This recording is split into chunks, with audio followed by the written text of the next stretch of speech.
Joe is the code name for America's daring, highly trained Special Mission Force. Its purpose, to defend human freedom against Cobra, a ruthless terrorist organization determined to rule the world.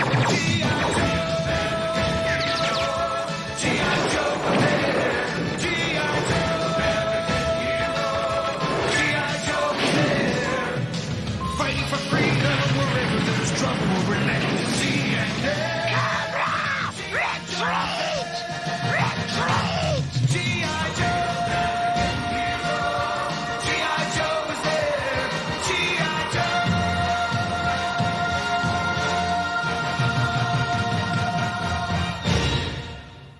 That's a way to start a chat. I love that shit. Yo, Joe. Oh, It's the only way to start the Geek Chat. What is I the love number it. one Yes, Joe sir. moment?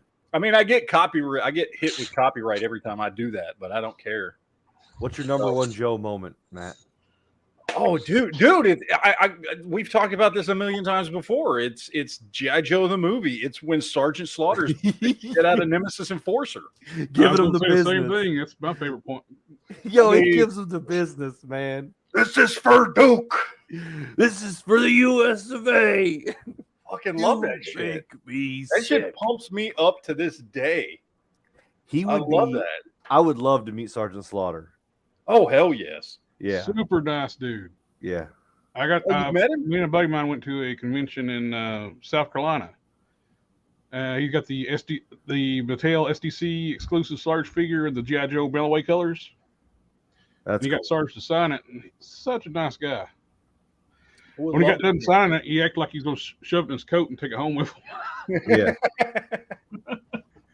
Oh, I would love to meet him. That would be awesome. I remember because when G.I. Joe came on, they didn't release it at the movies because all the shit with the Transformers movies. So they were playing it in my area.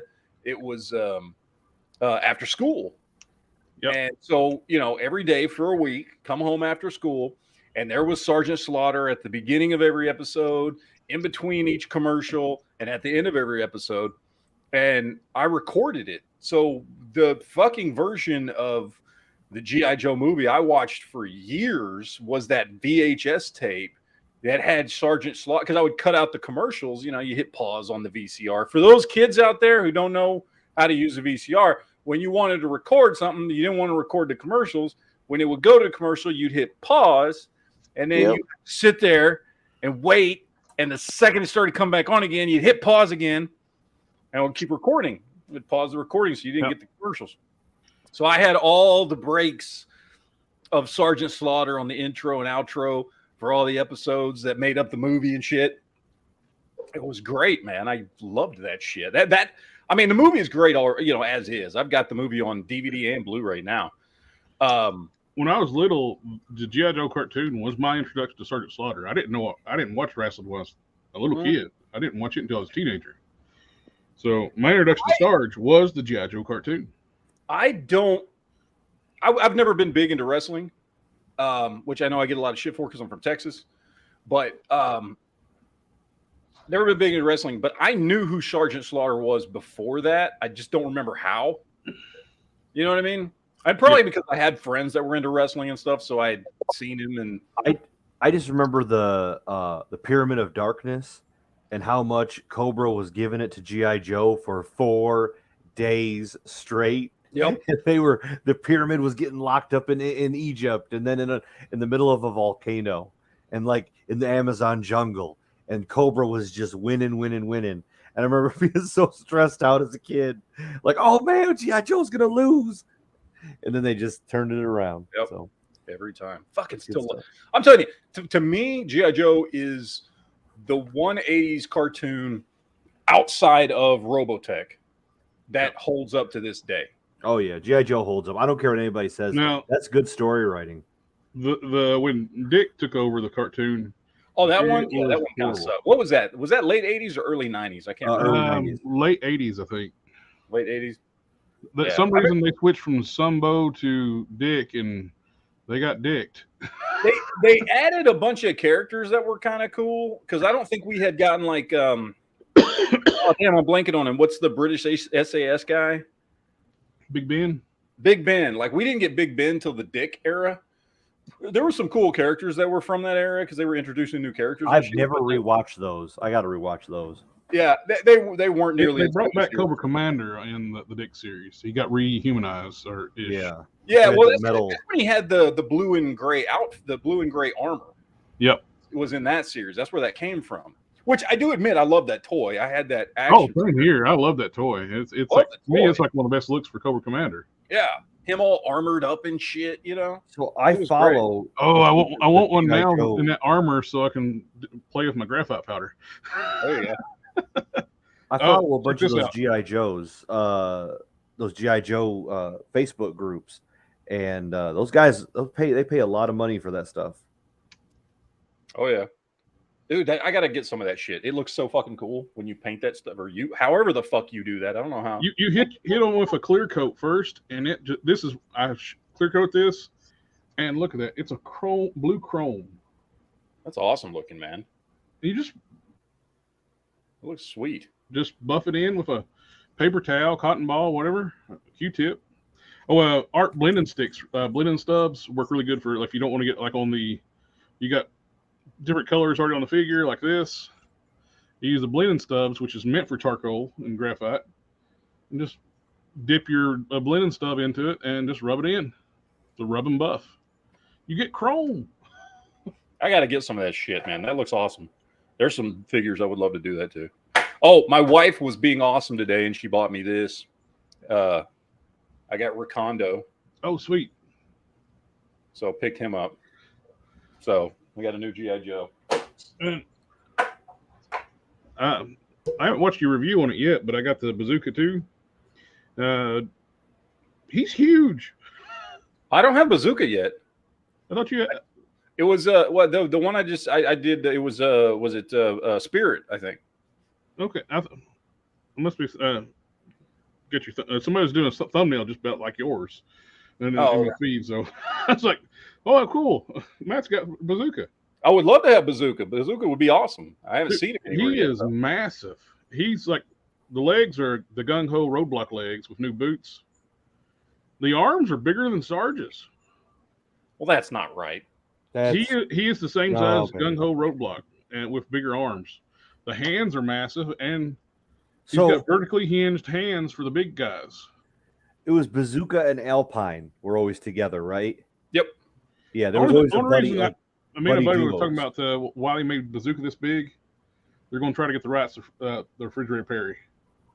Oh, that'd be cool.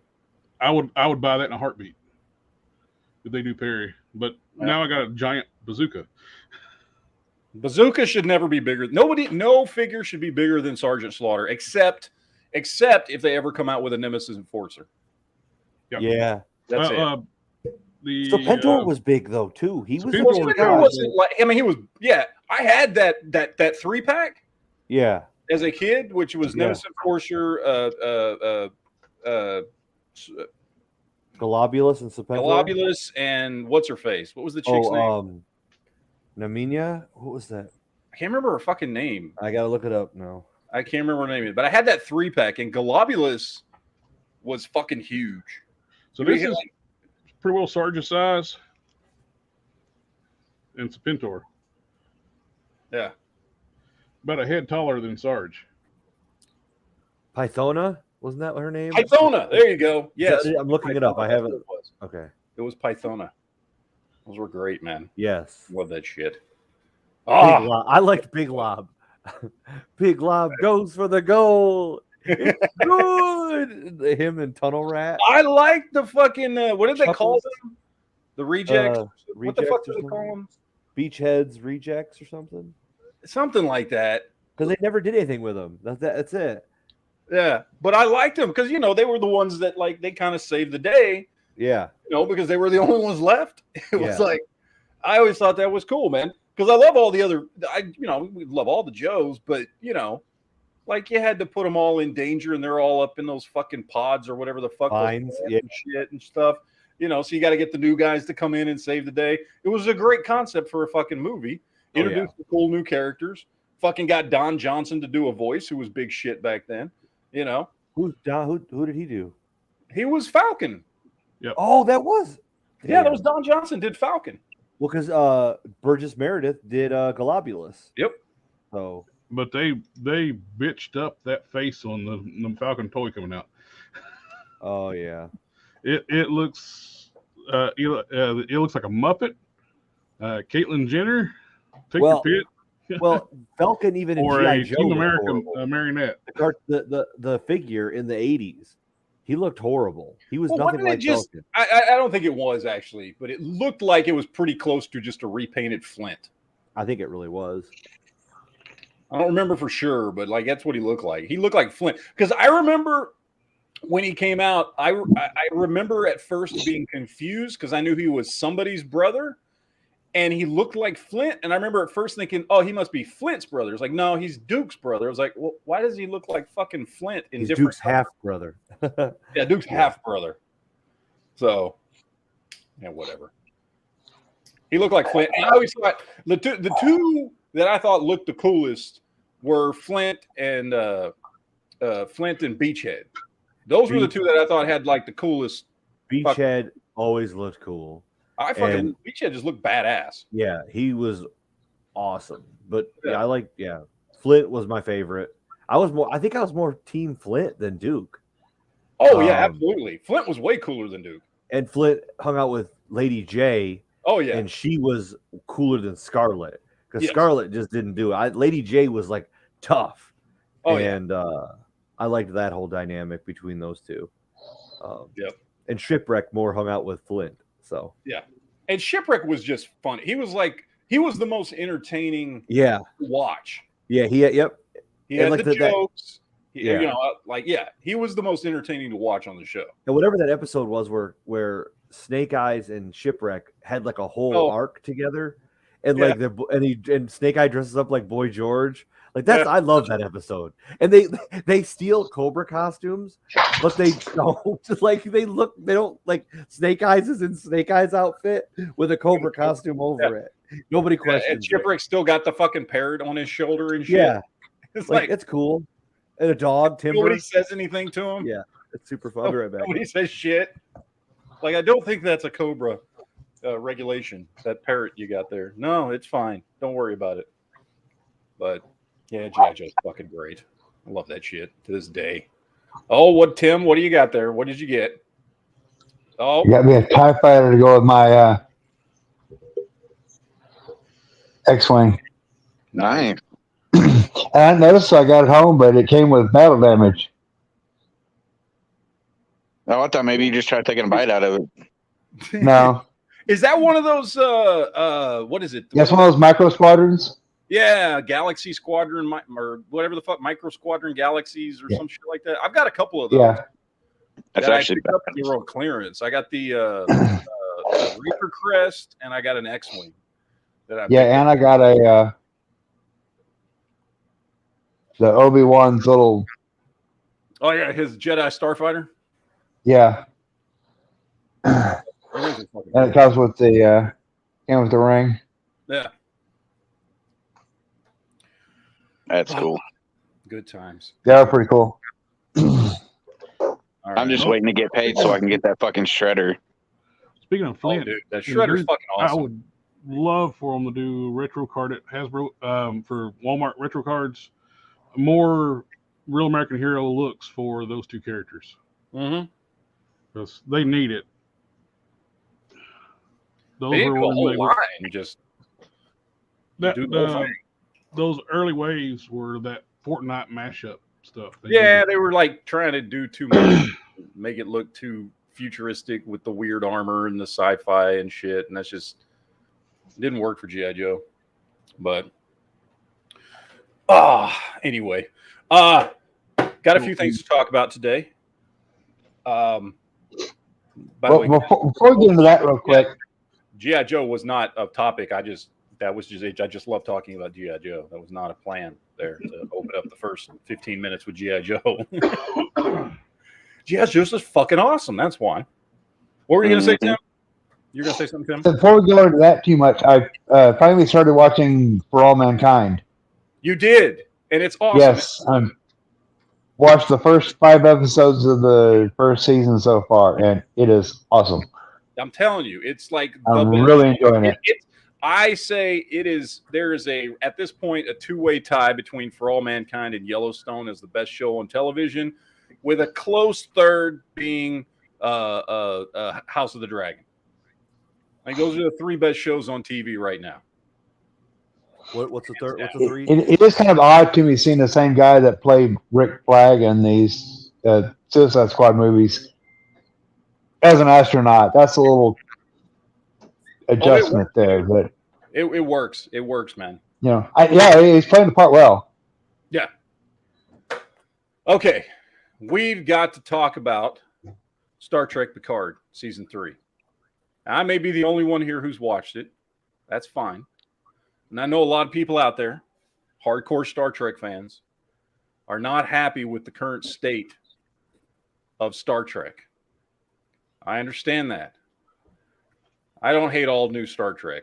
There's a lot of it that really does suck, though. But, like, I like Strange New Worlds. You know, I like the J.J. Abrams movies. They weren't, like, pure Star Trek, but they were fun. But I get why people don't like Star Trek now. I get that. I get that. Picard season 1 was decent. I enjoyed it, but it wasn't great. Picard season 2 sucked. Was boring as shit. And they killed off an immortal character. Yes. Picard season 3. We are 2 episodes in. And it is fucking great. Like, it feels like the next generation again.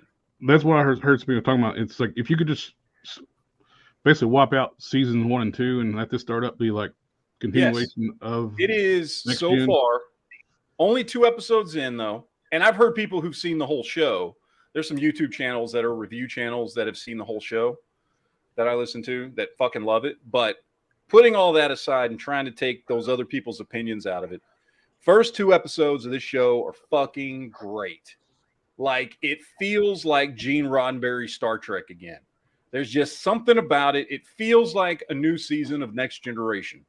Did they change around the screenwriters or any of the main people to make it different? Yeah, I think the showrunner is different, and anyway. I don't know who all they changed to what, but whatever they're doing, it fucking works. They've got the Star Trek music back, the feel, the soundtrack, the characters, fucking everything in it. They act like the characters are supposed to act now too. They just feel like fucking Star. It feels like Star Trek. It feels like we're just continuing Star Trek Next Generation, and it's like we're picking up after Nemesis, and yeah, and it just feels like good Star Trek again. Just ignore seasons 1 and 2. Like let's just not say Picard's a robot anymore. I heard, I don't know, because I don't know what episode this happens in or what the exact explanation is, but I heard that it is discussed in this season about that and kind of retroactively makes that less annoying. So I don't know how they do it. It obviously isn't in the first 2 episodes. So I'm just putting it out there. If you have hated modern Star Trek, cool. But do yourself a favor and maybe you want to wait till they're all out. That's fine, whatever. But if you want to wait or if you want to start now or whatever, do yourself a favor and at some point watch Star Trek Picard season 3.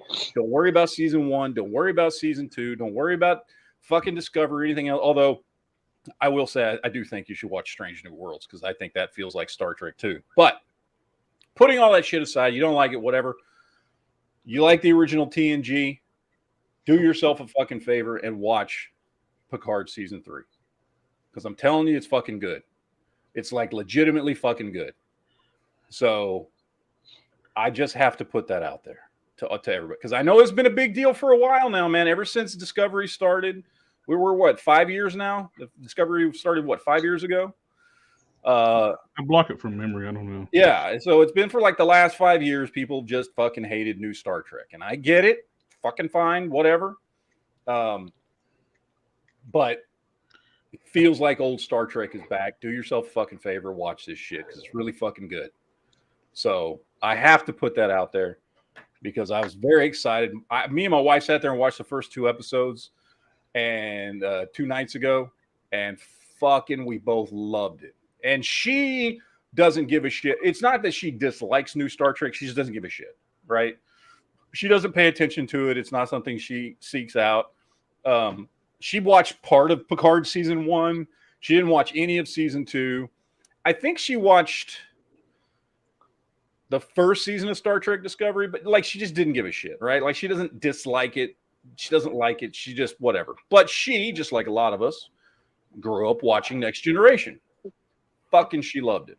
So they didn't do a good Discoveries just sucked from the get-go, but they try to get people come in and watch it when they put the first half of episode 1 on broadcast TV, then the other half you got to go sign up for Paramount Plus to go watch it. Yeah, really, the first one. I would say Bad's like I felt like my IQ went down when I watched it. I will say Discovery. I think Discovery season 2 is actually good. Pike and Spock in. I think that's a good season, and I think that's why that got spun off into Strange New Worlds, and I think that's why that's a decent show. And I like Strange New Worlds. Other than season 2, like I get, first of all, season 3 and 4 absolutely fucking suck. And as far as season 1 of Discovery goes, I get why people hate it. Like I didn't hate it as much as everybody else, but it certainly does not feel like fucking Star Trek at all.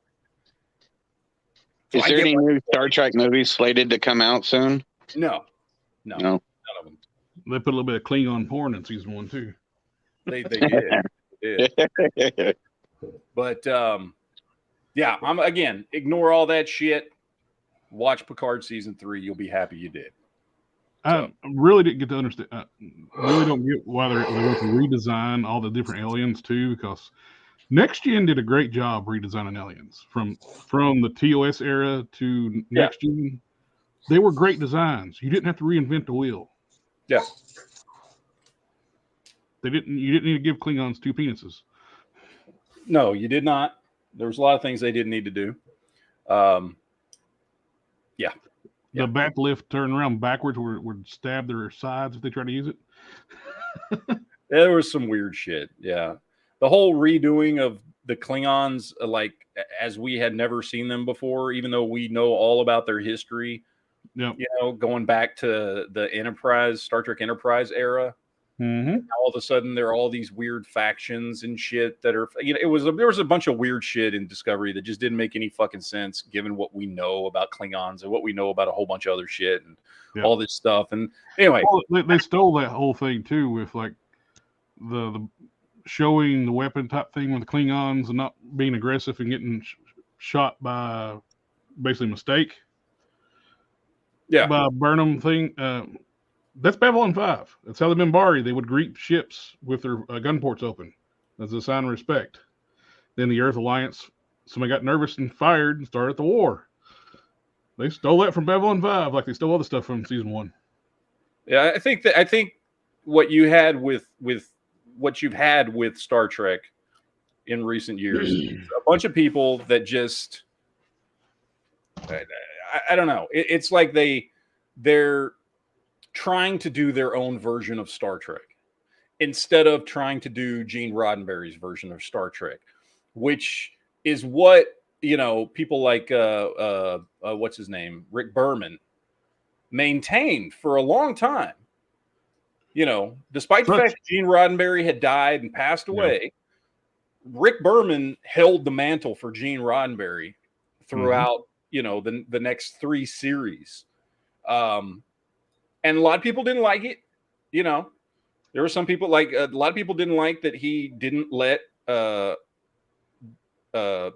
instance, Deep Space Nine. You know, because there's that whole. I mean, it's very famous if you're a Star Trek geek. Like, you know, what's his name? Bear? Is it Ira Bear? What the fuck's his name? Who was one of the writers and shit on Deep Space Nine? It's very famous. He publicly has said he hated that Rick Berman like wouldn't let him do the shit he wanted to do, and he like publicly came out multiple times and was like, "Oh, he was just so cemented and, you know, just didn't want Star Trek to change and all this shit. And there were so many cool stories we wanted to do on Deep Space Nine and all this stuff." And it's like, well, no, that's good that he did that. He stuck to Gene Roddenberry's memory and what Gene Roddenberry wanted to do with fucking Star Trek, despite, I mean, famously, what's his face? The guy that created or that did the new Battlestar Galactica. What's his name? Why am I blanking on his name? He started out on Next Generation as a writer, then moved to Deep Space Nine, then started doing Voyager. He was a writer on Voyager. He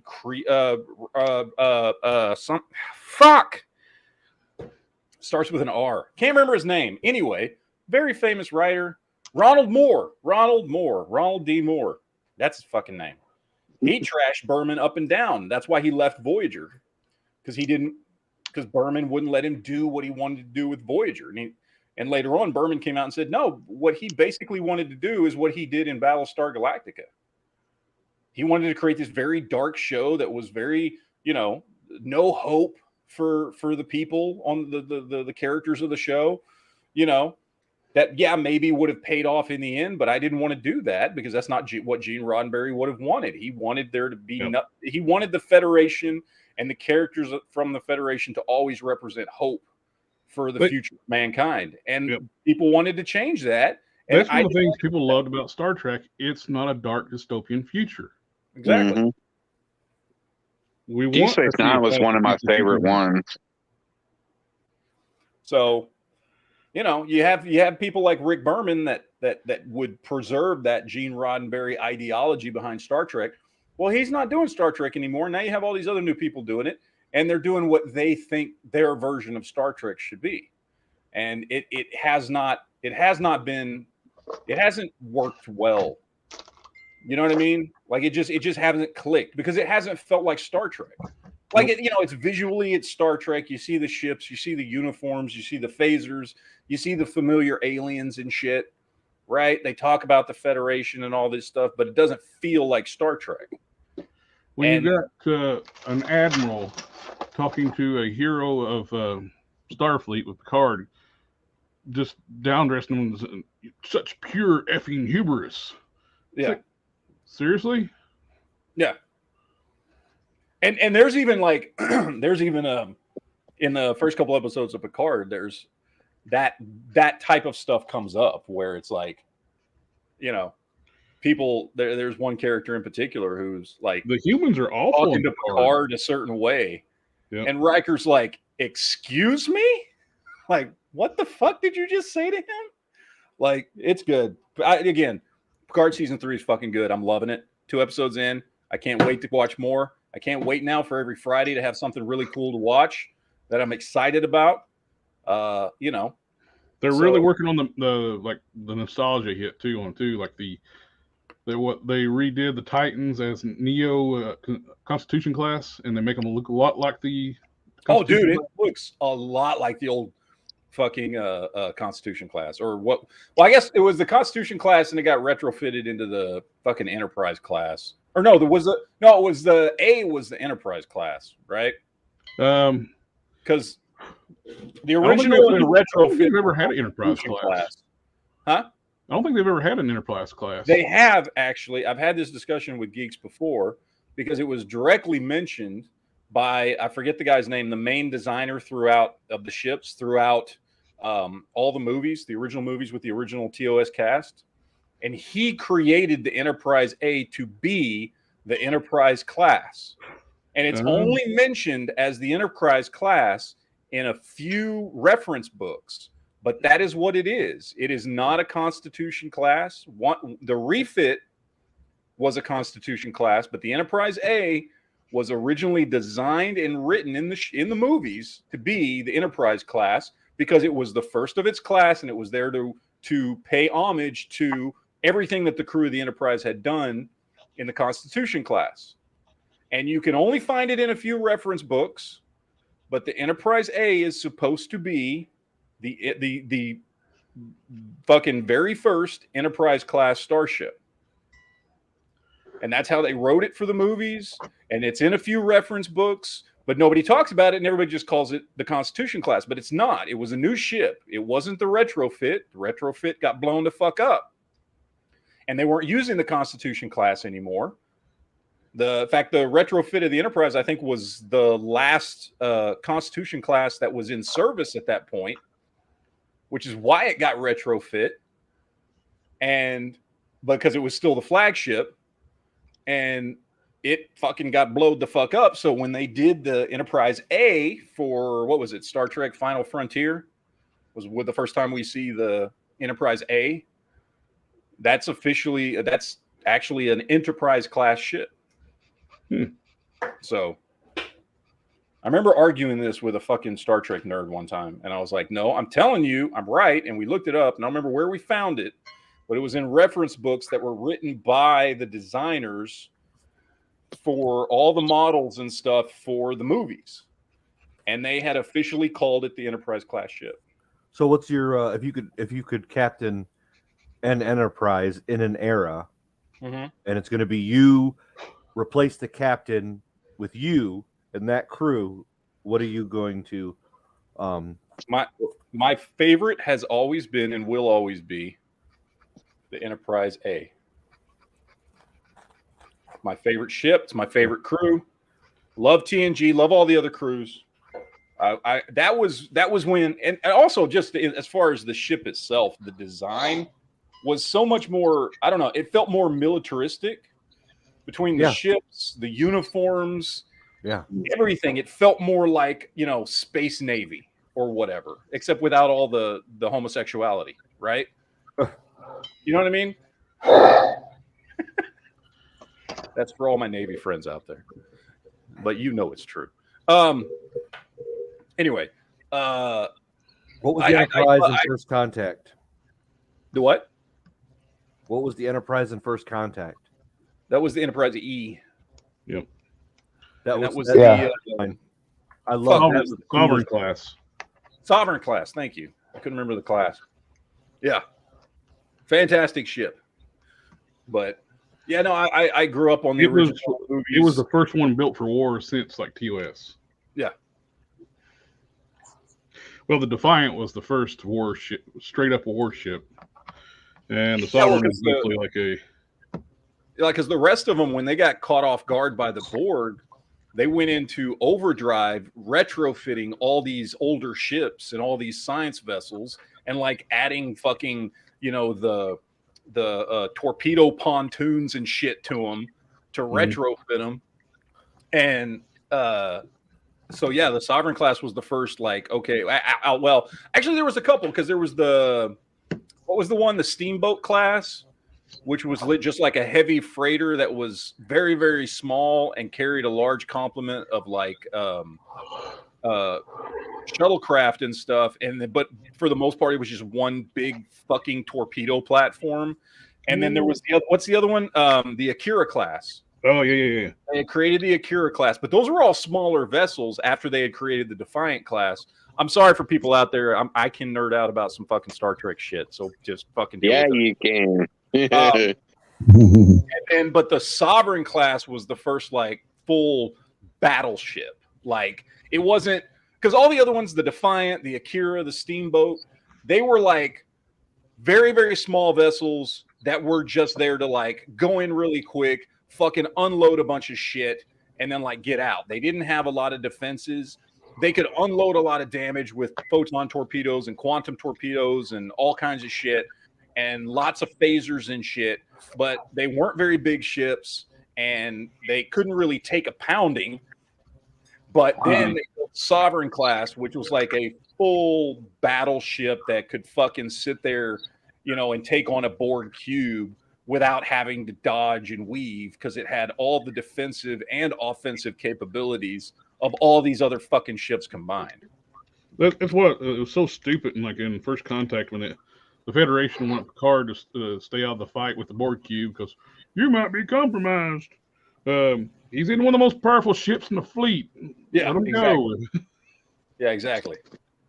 So, but yeah, no, I've always loved the original Enterprise. What I mean, the A was basically the same thing as the retrofit. I've just always loved that fucking look, because it looked more realistic, right? Like, I love the Enterprise D, but it looked kind of like a giant floating turtle, and it was, I mean, it worked, it fit very well with the TNG era, where they've kind of moved past war and moved past the kind of Wild West aspect of the Federation and stuff.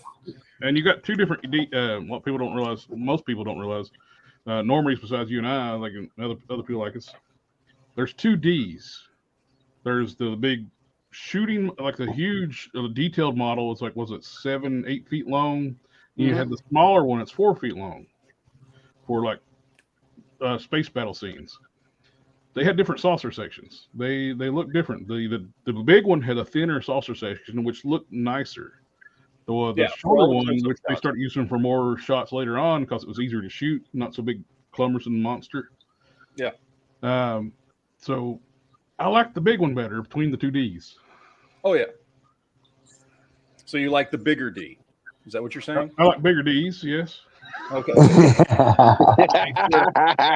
heard that right. It was there. Exactly. But yeah, no, I love Star Trek. I'm glad I'm excited about something Star Trek again. I'm glad Picard can do that for me. You know what I mean? Because you get kind of worn down after a while. It's the same thing Mandalorian does for me for Star Trek. I mean, Star Wars, right? Like, it got me fucking excited about Star Wars again after the fucking shitty movies, you know? And so it's nice when that can happen because these are things I grew up on. You know what I mean? They're part of my fucking childhood and my whole life of, you know, being a Star Trek fan or a Star Wars fan or whatever the fuck it is. So when there's cool shit that comes out that can get me excited again, I'm very, very happy. Speaking of which, while Duke yawns, I didn't yawn, so whoever yawned, fess up to it. I'm just that was me. Sorry. You don't blame Duke. I ain't yawning on your show, homie. I might fall asleep, but I ain't gonna yawn. Well, speaking of something to get excited about, we do have only 4 days until the new season of Mandalorian. Yes. Yeah, absolutely. So we're getting that on Wednesday. So we are going to enter into a trifecta of like Picard, Last of Us, and Mandalorian. Yes, all at the same time. And it's going to be great because these are 3 great shows. Yeah. I'm very excited. And on different days, too. It's not like you got to pack it in all on one day. You get one on Wednesday, one on Friday, one on Sunday. That's great. What are your predictions for this season? Well, okay, so we know Grogu got his like fucking Beskar chainmail thing.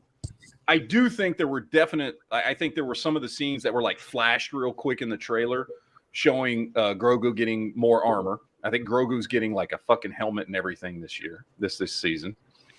I think this is going to be all about the fucking Darksaber and Mandalore. You know? Yep. We know that was where everything kind of left off and all the shit going down there.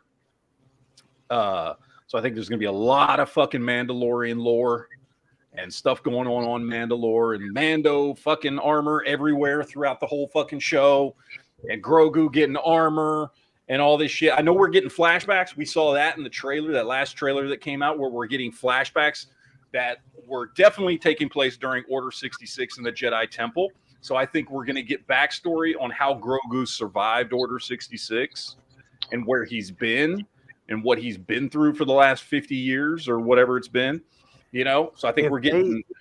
If they don't take advantage of this for all intentions that they have and all availability, if they don't bring back Samuel Jackson in this, even if it's just a one-episode cameo. Yeah.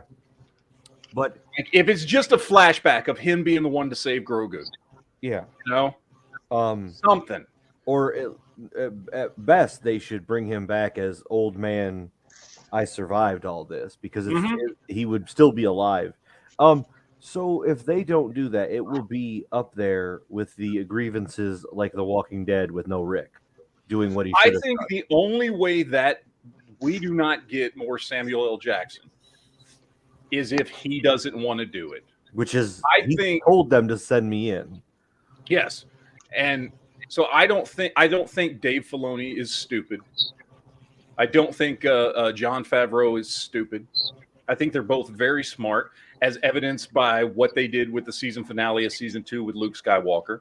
They know exactly what fucking people want. Okay? And they know exactly how to deliver it. And they've done a very good job with this show. So yeah. And look, I mean, Samuel Jackson's already working with Disney because of Marvel. You know, like He's already got a Disney Plus series in the works too with Fury. Yeah, it wouldn't take much. I think they're smart enough to do it. I think he wants to do it. I think it makes sense. Now, you know, I'm not sitting here saying that, you know, it's going to be much more than like a cameo. Like maybe it is a flashback of him saving Grogu. But that just in and of itself tells us, well, he survived getting thrown out a fucking window on Coruscant, or whatever the fuck, right? So we know he's alive, you know, and that leaves the door open for him to come back. So, yeah, I think there's a very good chance we do get that. I think there's a very good chance we do get that, and I'll be very excited if and when that happens. So, but yeah, we got that. I got to rewatch. In fact, I think what I'm going to do is I'm going to rewatch the final episode of season 2 again, and then watch those 2 episodes from Book of Boba Fett. That, let's be honest, we're just Mandalorian season 2.5. That's all that shit was. Didn't have shit to do with Boba Fett for two fucking episodes. You better be careful though of watching that end season of Mandalorian. Okay. Oh wait, I'm thinking of season 2, not 3. Wait, what season are we on? We're on 3. 3's about to start. Yeah. So season finale of season 2 is when Luke showed up. Yeah, be careful with that episode. That episode might melt your brain. So I love that. I've watched it. You know, that episode I've watched multiple times in the last. How long has it been since we got the last season? 2 years. Year and a half. Well, it's what everybody was wanting for decades. Yeah, Luke being a badass Jedi. I watch that end scene at least once a month. Oh yeah, And dude. I watch it all the time. I watch it with like redone music, and they'll do like the Force theme with it. It's probably some of the greatest Star Wars ever. That scene. Oh, it really is, man. It's fucking awesome. And have you ever read that like snippet where it says what Moff, whatever that guy is thinking at the moment? Oh, Gideon? Yeah. Yeah, it's like, what is Moff Gideon thinking? All he knows is the same guy who destroyed 2 Death Stars, killed both the Emperor and Darth Vader, is now coming for him. Yeah. Like, how terrified is he? He's the most powerful wizard of the time. It's only been rumored. The only one that they know exists. They think all the rest of them are dead. You know. Yeah. And this magic man is coming through that door to get you, bud. Like, yep. It's cool. That's why he's like, fuck it, I'm gonna, you know. Yeah. Because if he tries to kill Grogu first, then he's like, well, fuck it, I'm gonna kill myself. You know what I mean? He's like, he tries to off himself right there at the end. So, yeah, he's fucking terrified. And who wouldn't be in that situation? You know. But yeah, dude, it's gonna be awesome. Again, you get Wednesday, you get Star Wars. Friday, you get Star Trek. Sunday, you get Last of Us. How many episodes more to Last of Us do we have? How many? Isn't it 10 episodes? And we're on episodes. So. We just got 6, right? So we got 4 more of Last of Us. So it won't be on for much longer. So we got, you know, a few more weeks of that at least. I don't know. I'm trying to avoid shit online now because, like, apparently, I don't know. I've never played the games, but apparently, like, shit goes down in what would be season 2, Mm-hmm. In the game, I guess, because people can see how this season's playing out. They can kind of see wherever the natural end point is for this season if you've played the game, and then you know what to expect in season 2. I don't know. I never played the fucking game, so I don't know. But yeah, see, I don't know what the fuck that means. But anyway, apparently some bad shit goes down in what would be season 2. So I'm not saying anything. Yeah, I don't know, man. I'm trying to avoid spoilers. I've never played the fucking game. Once you get the game and play it. Now I don't want to. I kind of want to just watch the fucking show. Although I might play the game after this season's over. But the game's actually pretty fun. Although I just started playing Diablo 3, like literally just today. So I don't know how long that's going to take me. That game's fucking long as shit. So just started that one. I've started playing it before. I told this story the other night when I'm on PS4 and then my PS4 shit out on me. after I started playing it. So I don't remember. So I'm replaying it because it was on sale on BattleNet on whatever. It was like really fucking cheap for the game with all the expansions and all that shit. So I just downloaded that the other day because they were having their after Valentine's Day sale on all kinds of shit over there. And I was like, well, fuck, I liked the game when I started playing it. So let's see if I can finish it now. But I don't know. We'll see. I just hope we get more clickers and shit in The Last of Us. I mean, the storyline's fine and everything, but I want more, or the zombies or whatever the fuck you want to call them, the clickers. It's okay. Call it zombies. It's fine. They're basically like zombies as far for the purposes of storytelling. They're basically zombies. Pretty much, yeah. So, but yeah. Anyway. So yeah, lots of good things to look forward to right now. So in the coming weeks. So I'm very excited about that. I did want to talk about a few movies, 3 movies in particular that I rewatched this week. What? Can I talk about one more show before you go on? Yes, please. We got a preview for Dead City. Oh, we did? Fuck, I didn't know that. When? Just dropped. Oh shit! I'll have to watch that when the show's over. Okay, well, it shows nothing other than answering what exactly you and I had predicted, which was that Herschel gets taken. Oh, okay. So Herschel gets taken, and Maggie is heard saying, like, "You're the only one who can help me." So it's got to be some sort of loose tie to Negan, or Negan has some kind of tie to that. Yeah, and plus, you know, he wants to fucking make up for what he did. Yeah. He's going to be into it. I could tell this by the pictures they released. Oh gosh, 6 months ago, 4 months ago. Mm-hmm. There is a blue tint to this show. It's a blue haze, and it is the same blue haze of Escape from New York. You know what I'm talking about?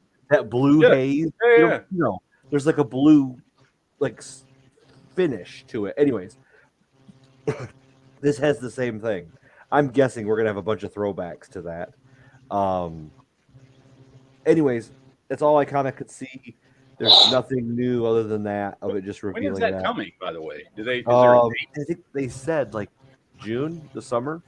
So I don't think we're going to get that till summer, which means we won't get Daryl till the end of the year.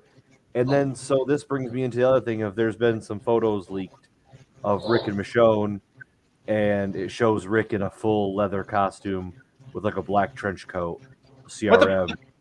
Yeah, all CRM'd out. So that looked pretty cool. So he looks like Snake Plissken in Escape from LA. Yeah, kind of pretty much.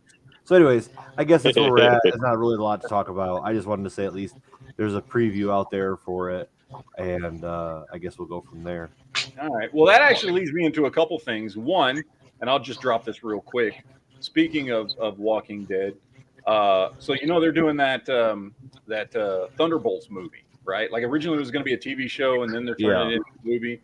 You know, where it's like you know, the characters from it's Bucky, I guess Winter Soldier, whatever the fuck he's calling himself, and Yelena, who's now kind of the new Black Widow, and anyway, all these characters, the new Captain America guy that went. Although I'm going to be honest with you, like he didn't really go bad. He wasn't a bad guy in that fucking Falcon Winter Soldier show. He didn't do anything wrong. No, I don't think he did anything wrong. His best friend got killed by a terrorist. Yeah. On a And mission. I liked his character. He was really the only character I liked in that show. Well, outside of Baron Zemo was pretty. They tried their best to try to make him look out like he's a bad person, but yeah, he wasn't. Anyway, I liked his character. So anyway, they're bringing Thunderbolts in, but the reason this ties to Walking Dead is I don't know who he's going to play, but Stephen Young is going to be in Thunderbolts. Oh, really? Yeah, I don't know what character he's going to play, but it was just announced he joined the cast. I saw that. I don't know who. No fucking clue. As long as he does better in acting wise than he did in fucking Nope, I'm okay with that. Oh yeah. Well, he didn't really have much to do in Nope. Like it was just like I know. Only character I can think of, but he's never been a Thunderbolts, is Amadeus Cho. Yeah, but here's the thing: they've already showed Amadeus Cho's mother, and there's no fucking way Stephen Young is fucking her kid, because she was in Age of Ultron. Okay, I forgot. She was the doctor that created the cradle that could replace the skin. Oh, I yeah. forget her name, but she was Dr. Cho. Anyway, that's Amadeus Cho's mother, and she looked like she was about 32 in Age of Ultron. So how the fuck is Stephen Young, who's like 40, gonna be her kid? You know what I mean?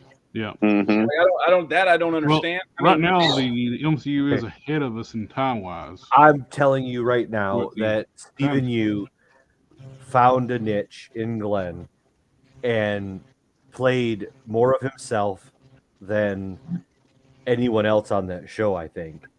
And Maybe. I think he's going to suffer from we love him as Glenn, we'll see him as Glenn, we'll never see him as anything else. He's just True. not that. I don't think he's that actor. He's not like Gary not Gary Busey, Gary Oldman. That guy plays like 1,000 different people. Dude, and Gary I believe Oldman is the greatest actor of my lifetime. right. Yep. I believe every character. Like when he comes on screen as a character, I believe everything he says. Yeah, he's so good. There are movies I forgot he was in because I don't remember it's him. Mm-hmm. Like that dude is the best actor in my lifetime, hands down. Anyway, yeah, Stephen Young is not him. You don't think that? Unfortunately, no, he's not. He's not that. So that's my point. So Yeah, I think that he will suffer because he's just not versatile. I don't think he's going to come across like that. I really was disappointed, which I guess it is what it is. But what's that Alien movie we watched? Nope. Yeah, he was just like Glenn with a cowboy hat and weird. I've seen him in one movie that I thought he was really good in since he's been, gone from The Walking Dead. But I can't sit there and say he really played much different of a character than he did when he was playing Glenn. But it was this movie, and I'm blanking on what the name of the movie was, but it's this movie where everybody in this office building goes insane and goes homicidal. Fuck, I can't remember the name of it. I saw that. I know what you're talking about. I can't remember the name either. The energy drink did it or something other. Yeah, there's like something that's going on in the building that's making everybody go fucking crazy. I can't remember. It's got Shazam in it too. It's like what's his name? Yeah, it's actually a really good movie. Yep. But I can't remember what it is. And he was good in it. But again, he really wasn't playing that different of a character than like, what if Glenn had been caught in this situation? Like that's kind of how he came across. Yeah. So yeah, I don't think. I mean, not to say he couldn't be a really good actor. I like him in the stuff he's in. I like Glenn, and if that's just him, I like him as a person, and I like the characters he plays when he's just being him. Mayhem. Mayhem. There you go. Yes, Mayhem. Great movie. But yeah. So anyway, he's going to be in Thunderbolts. So there's that. And then Duke, you also mentioned Escape from New York.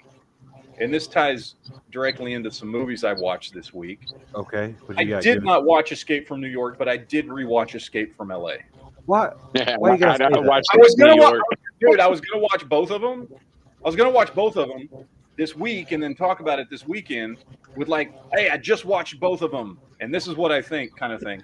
Yeah. But I only got a chance because of work and everything. I only got a chance to watch one, and I don't remember how, but I ended up watching that one first, thinking, well, I'll get to Escape from New York before Saturday, and then I didn't. But so I did rewatch Escape from LA, and I got to say, I just fucking love this movie, and I really want to watch Escape from New York now because I want to. Like we were talking about this in all seriousness last week. To me, they're both really good movies. Yeah. Right? Yeah. I mean, in all seriousness, I don't really like one better than the other. Yep. I think they're both fantastic movies that John Carpenter did, with Kurt Russell as this awesome character, Snake Plissken. I think they're both phenomenal fucking movies, and I don't really like one more than the other. But I did rewatch Escape from LA this week, and I just fucking love this movie, man. Just from start to finish, it's this John Carpenter ridiculousness with Kurt Russell playing this insane over-the-top character surrounded by even more insane over-the-top characters with awesome action, ridiculous fucking obstacles he's got to fucking deal with at every fucking turn. There is never a dull moment in this fucking movie. From the very moment that this movie starts to the very fucking end, there is no point in time where you're just like, is something going to happen? Like, no, it is just nonstop crazy shit through the whole fucking movie. It's great. I love this fucking movie. I really I do. didn't realize there was such a difference in the years that both of those movies were made. Because the first one was made in 81 and the second one was what, 96? 96, yeah. 15 years. Yep. I didn't realize. Yeah, I rewatch it and I love it. And for anybody out there that hasn't seen it, or the first one, either one, which I will watch this week. Like you they're both great movies. Fucking fantastic. But I did that one. I also rewatched Matrix Resurrections, which was the new one that came out during COVID. That got dropped straight on HBO Max. And I've watched this one once all the way through when it first came out. And then I think I've tried to watch it a couple times since then, but I never made it all the way through the movie. So I'd like usually put it on right before I went to bed or something like that. So this week anyway, I was like, you know what, I want to watch it again. And I rewatched it. And I got to say, I like this movie more now than I did the first time I watched it. And I liked it the first time I watched it. And I'm going to stick by what I originally said when it first came out, is I think it is the second best Matrix movie. I think it's almost nothing is as good as the first Matrix movie. Oh, yeah. But I think it is definitely better than the two sequels and enjoyable because there was a lot in those two sequels that didn't feel like the first movie. You know what I mean? It's like the first, it's almost felt like the first movie was constrained and restricted, very much like the first Star Wars was, by the fact that, this was a new thing, a new concept, and they had to figure out ways to make this really cool thing happen. And then it blew up and got big, and the sequels were like almost too much. You know what I mean? Like they were like, fuck, we made a ton of money. Let's make these two sequels and let's go over the top. And it felt less like hard dystopian sci-fi and more almost like fantasy in those two sequels. Whereas this one, especially with those twins. Yeah. This one goes back to feeling more like the original. You know what I mean? It feels more like dystopian sci-fi. It feels more gritty. Far more of the story takes place in the Matrix. Remember those two sequels? Most of those two sequels did not take place in the Matrix, in the real world city scenarios and shit like that. They took place in these other, either in what was the name of that fucking city? I can't remember. Zion. Remember the whole fucking like 10-minute scene of them people dancing and fucking like who gives a shit? Like it was the weird like techno orgy. This movie is mostly takes place in the fucking Matrix, and I don't know, man. It's really good. It really is good. I really liked it. I liked it better than when I first saw it. When I rewatched it, I really enjoyed it. Again, it's not as good as the original because the original is one of the greatest sci-fi movies of all time, I think. But it's a really, really solid sequel. They did a great job. And there's a lot of shit in that movie that is just very obviously and in your face, just talking shit about everything from modern social media to fucking modern, mainstream media to studios pumping out sequels for shit just to make money off of it when it doesn't really add anything to the story. And they're not even hiding it. Like there are characters that come out and straight up say shit like this in the fucking movie. And it was like it was biting in a way on modern social commentary, much like the original was. And the two sequels didn't have in it at all. And there's a lot of good in it, man. And so, I know a lot of people just didn't want to see more Matrix, partly because they were like, well, the story's done. And then partly because the two sequels kind of let a lot of people down. But if you haven't watched technically it too, in that last one, they're not the same characters. They're clones. Well, they're rebuilt. Because he explains it. He's like, he took their dead bodies and rebuilt them. Like he had the technology.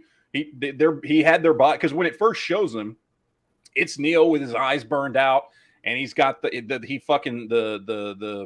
forget what the guy's name is, what he calls himself, but he sends in all these fucking genetic robots to start like rebuilding him and fucking shit, and rebuilding the brain and rebuilding his body. So it is them. You know, he rebuilt them and then put them back in this new version of the Matrix and shit. But yeah, I mean, they're like mostly rebuilt because they were both fucking dead. But I don't know, man. I'm just saying, if you like the original Matrix and you haven't watched this one yet, or maybe you were just like, whatever, it sucked, you know, because you just wanted it to suck, which I get it. Give it a watch, man. I'm just saying, it's a pretty good movie. I enjoyed it quite a bit. So I rewatched that. I rewatched Escape from LA, and the other one that I rewatched this week was Tron Legacy, which I had only ever seen once when it first came out, which was what, 2009 or something like that. Like, I yeah, can't remember how 9, 10, somewhere in there. It was a while back, right?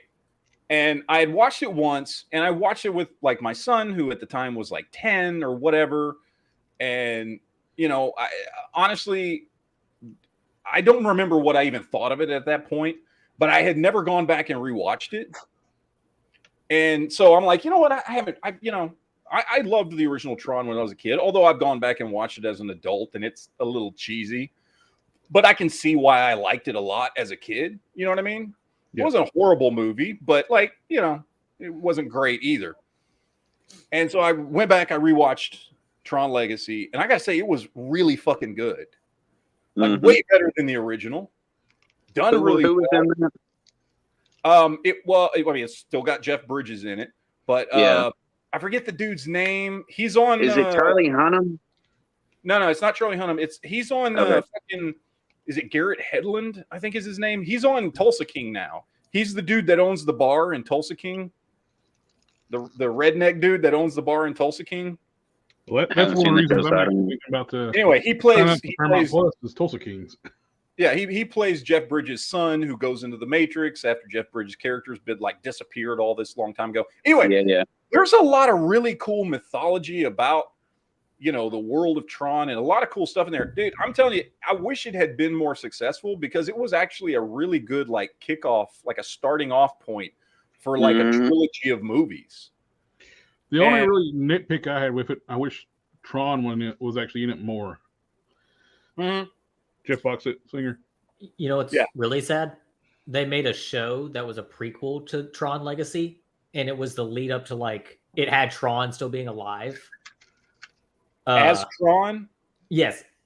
Well, it was an animated show. I think it was. I remember. I never watched it, but I remember it was set.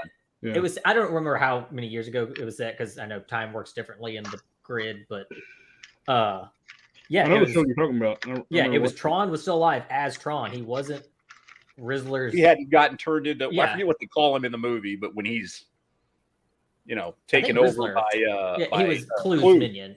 Yeah, he's Clue's minion, and but like I said, I really enjoyed it, because I guess maybe I just didn't pay enough attention to it, you know, when I saw it with my son or whatever, or I don't know. I just don't, because I remember seeing it, but I don't remember if I liked it or not. So I was like, you know what, maybe it's time to rewatch it. And I really, really enjoyed it.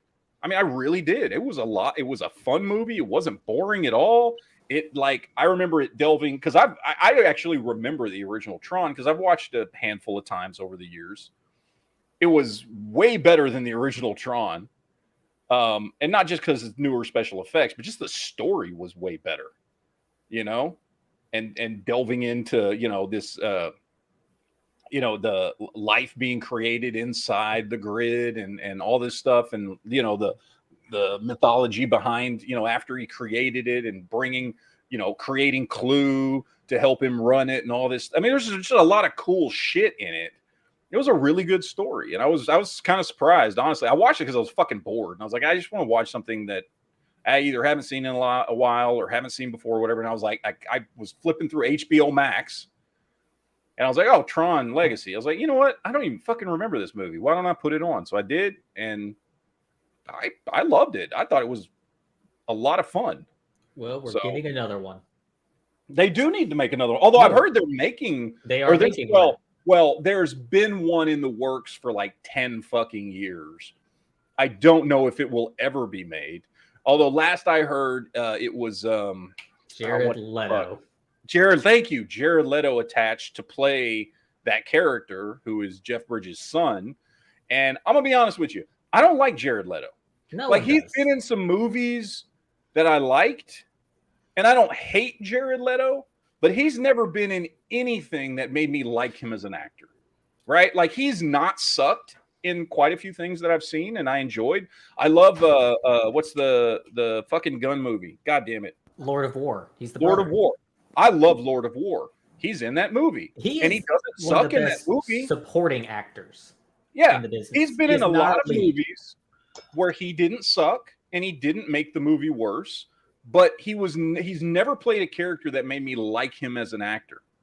So I don't know that I want to see him as the star of a franchise like that, where the fucking guy who played, I'm blanking on his name in the show, but Garrett Hedlund, who played Jeff Bridges' son, did a fucking great job in that movie.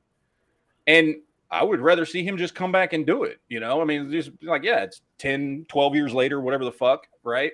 He's older, but like, dude's still acting. He's in all kinds of shit. They had Jeff Bridges. We played old Jeff Bridges, so they can come back. Well, I don't know if Jeff Bridges is going to be in it. Well, I mean, I'm just talking about the you son. do not actually see him die. That is true. You don't really know You what he never did. see him die. Mm-hmm. You see this like explosion thing happen, and because he's trying to stop Clue from getting his son, but you do not see him die.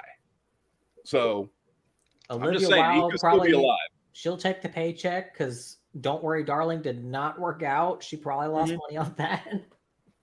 Oh, thank you, Dom. Dom in the chat says Sam Flynn. Thank you. Yes, Sam. That was his name. Sam Flynn was Garrett Hedlund's name in the movie. And I thought he did a great fucking job as that character. So I'd rather just see him fucking come back than see fucking Jared Leto. Because do you prefer Jared Leto as an actor or a singer? I do like 30 Seconds to Mars. I think they're a good band. So I do think he's a good frontman for a band. As far like, I don't know, I've never seen him in concert. I don't know him as a quote unquote frontman, but as far as their music, I do like 30 Seconds to Mars. I think they did some really good music. But I just don't give a shit about Jared Leto as an actor, and he's never done anything to make me think this would be a dude that I would like to watch as the star of a movie. I thought he did good as the Joker. I can't think of a single movie he's ever been in that he was the actual star. He's always been a fucking supporting character. Can you think of any movie he's starred in as like the main character? Morbius. I can't think of one. Morbius. Oh, fuck that movie. Yeah, never mind. This is why I forgot about that. You blocked it out. That's your favorite Marvel movie. Or I mean, not Marvel, but it is a Marvel movie. It is a Marvel movie. Yeah, I thought it was. I don't know why I was thinking question myself. Basically, kind of part of the deal. Sony worked out to let Disney keep using Spider-Man. Yeah, Sony is actually in the connected with the multiverse in the MCU. Well, either way, and that just fucking drives the nail in the coffin right there. Yeah, I definitely don't want to see Jared Leto star in a fucking Tron movie. Because you love Morbius. If that is because you're right, that is the only time I ever remember him starring in a fucking movie. I can't think of anything else that he was the main character in. And if that's him as a main character in a movie, I don't want to see him as a main character in a fucking movie. So, anyway, yep. So those are the 3 movies I rewatched this week, and they were all really good, and I enjoyed all of them. I rewatched what? Because the Duke talking about it last week. I rewatched The Running Man. Oh yeah, with Schwarzenegger. That was a good one. Movie. I mean, it was kind of cheesy. It didn't hold up totally, but it's still a good movie. It's a cheesy ass fucking movie, but it's so fun. It's so entertaining through and through. It's entertaining. I love that movie. Oh, Requiem for a Dream. He was the lead in that.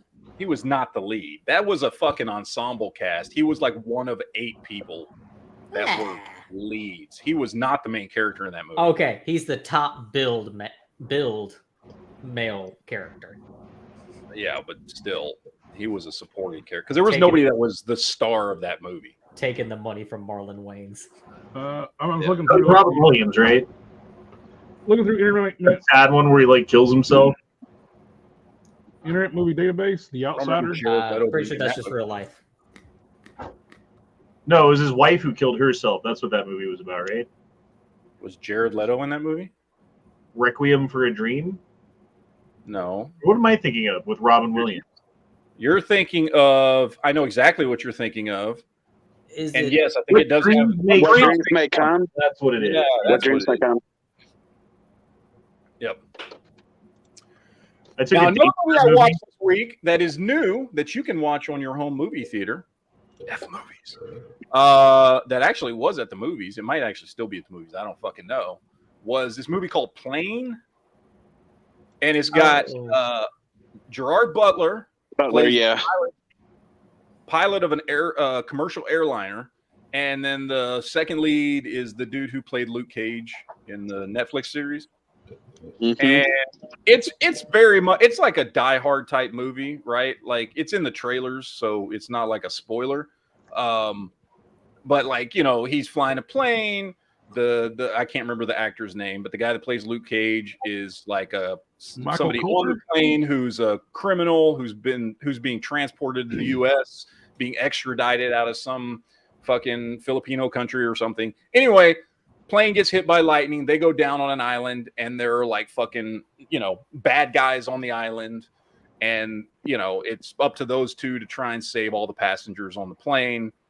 And typical kind of Die Hard-ish type movie, you know what I mean? Mhm. You know, it plays into that formula of like a guy that's got to fucking, you know, fight terrorists or whatever. It was good. You know what I mean? It's not like great. You know what I mean? So don't expect like it to be the greatest because it's not. But like if it's you like worth the watch. type movies, which let's be honest, that formula has been done many, many times, sometimes well, sometimes not so well. I think this was one of the better times that it was done. I think it was fun. So if you get a chance to watch Plane, I recommend it because it was fun. It was a good one. Did it end with the plane crashing in the Chilean Andes and everyone ate each other to survive? No, that's a different movie. Were there Oh, any sorry. snakes on that plane? You want to know a fun fact? That What? island that they land on, that's like controlled by all like the pirate mercenaries or whatever. Mm-hmm. That's a real place, and it actually is like that. Oh, okay. So don't do that. Don't fly over that island. No, Were there any snakes on that plane? Or do if you want to have fun. No, because it's the same plane, but that was the flight from before with a different pilot. But Sam Jackson got off the plane after he cleared the snakes off of it. So that's what happened. He, We got a passed super the chat from Carrie keys C. Dropped in a super chat, didn't say anything. Thank you, Carrie. Appreciate that. I haven't seen Carrie in here in a while. I feel like it's been a Speaking while. of Die Hard, Netflix just came out with a movie called Die Hard. Have you seen previews for that? Die Hard. Yeah, it's got Kevin Hart and John Travolta in it. Sponsored by Pfizer. Oh well, I got to see that shit.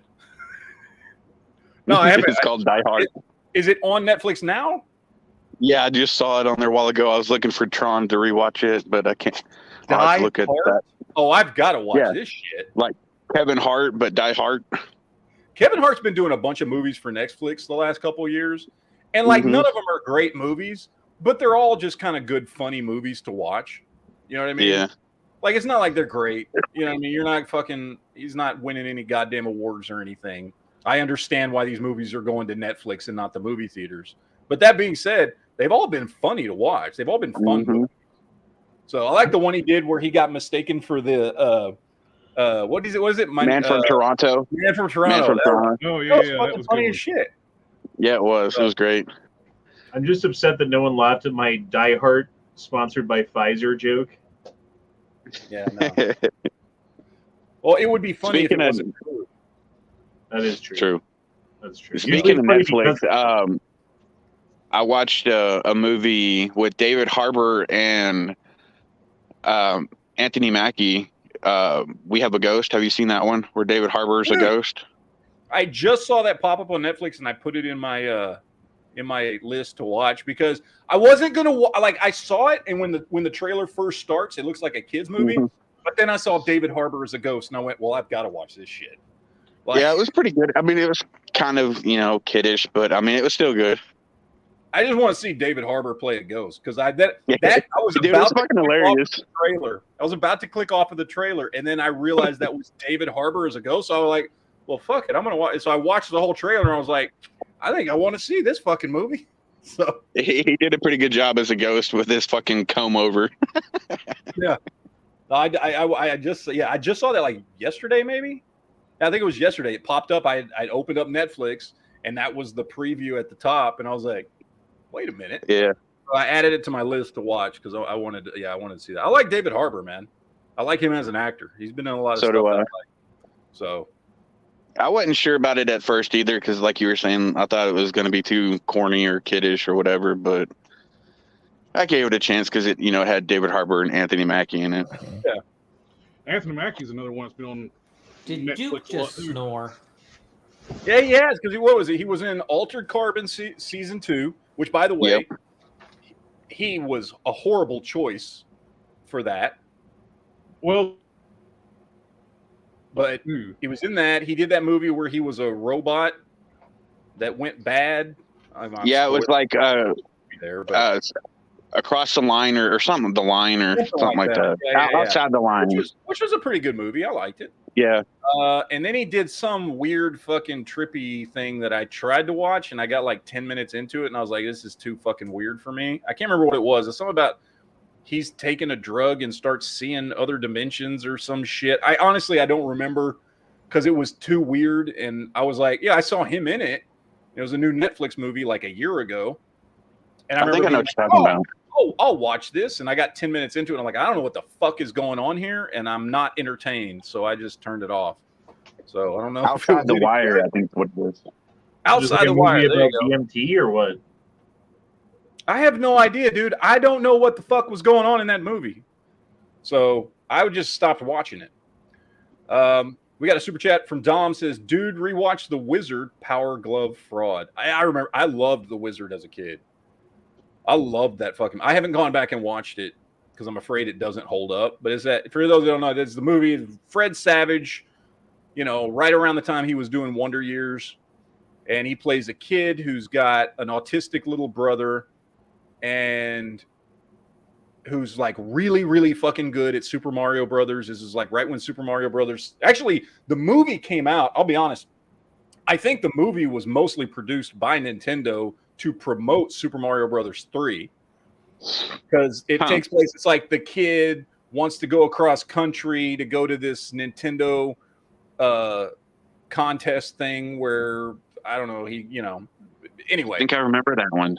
Yeah, and so he runs away. So his brother and his brother's friend, this chick, are like taking him across country to fucking play in this Nintendo competition where he can play Super Mario Brothers 3 and they can like win a Power Glove or something. Or I don't remember the exact story. Yeah. I haven't watched it in a really fucking long time.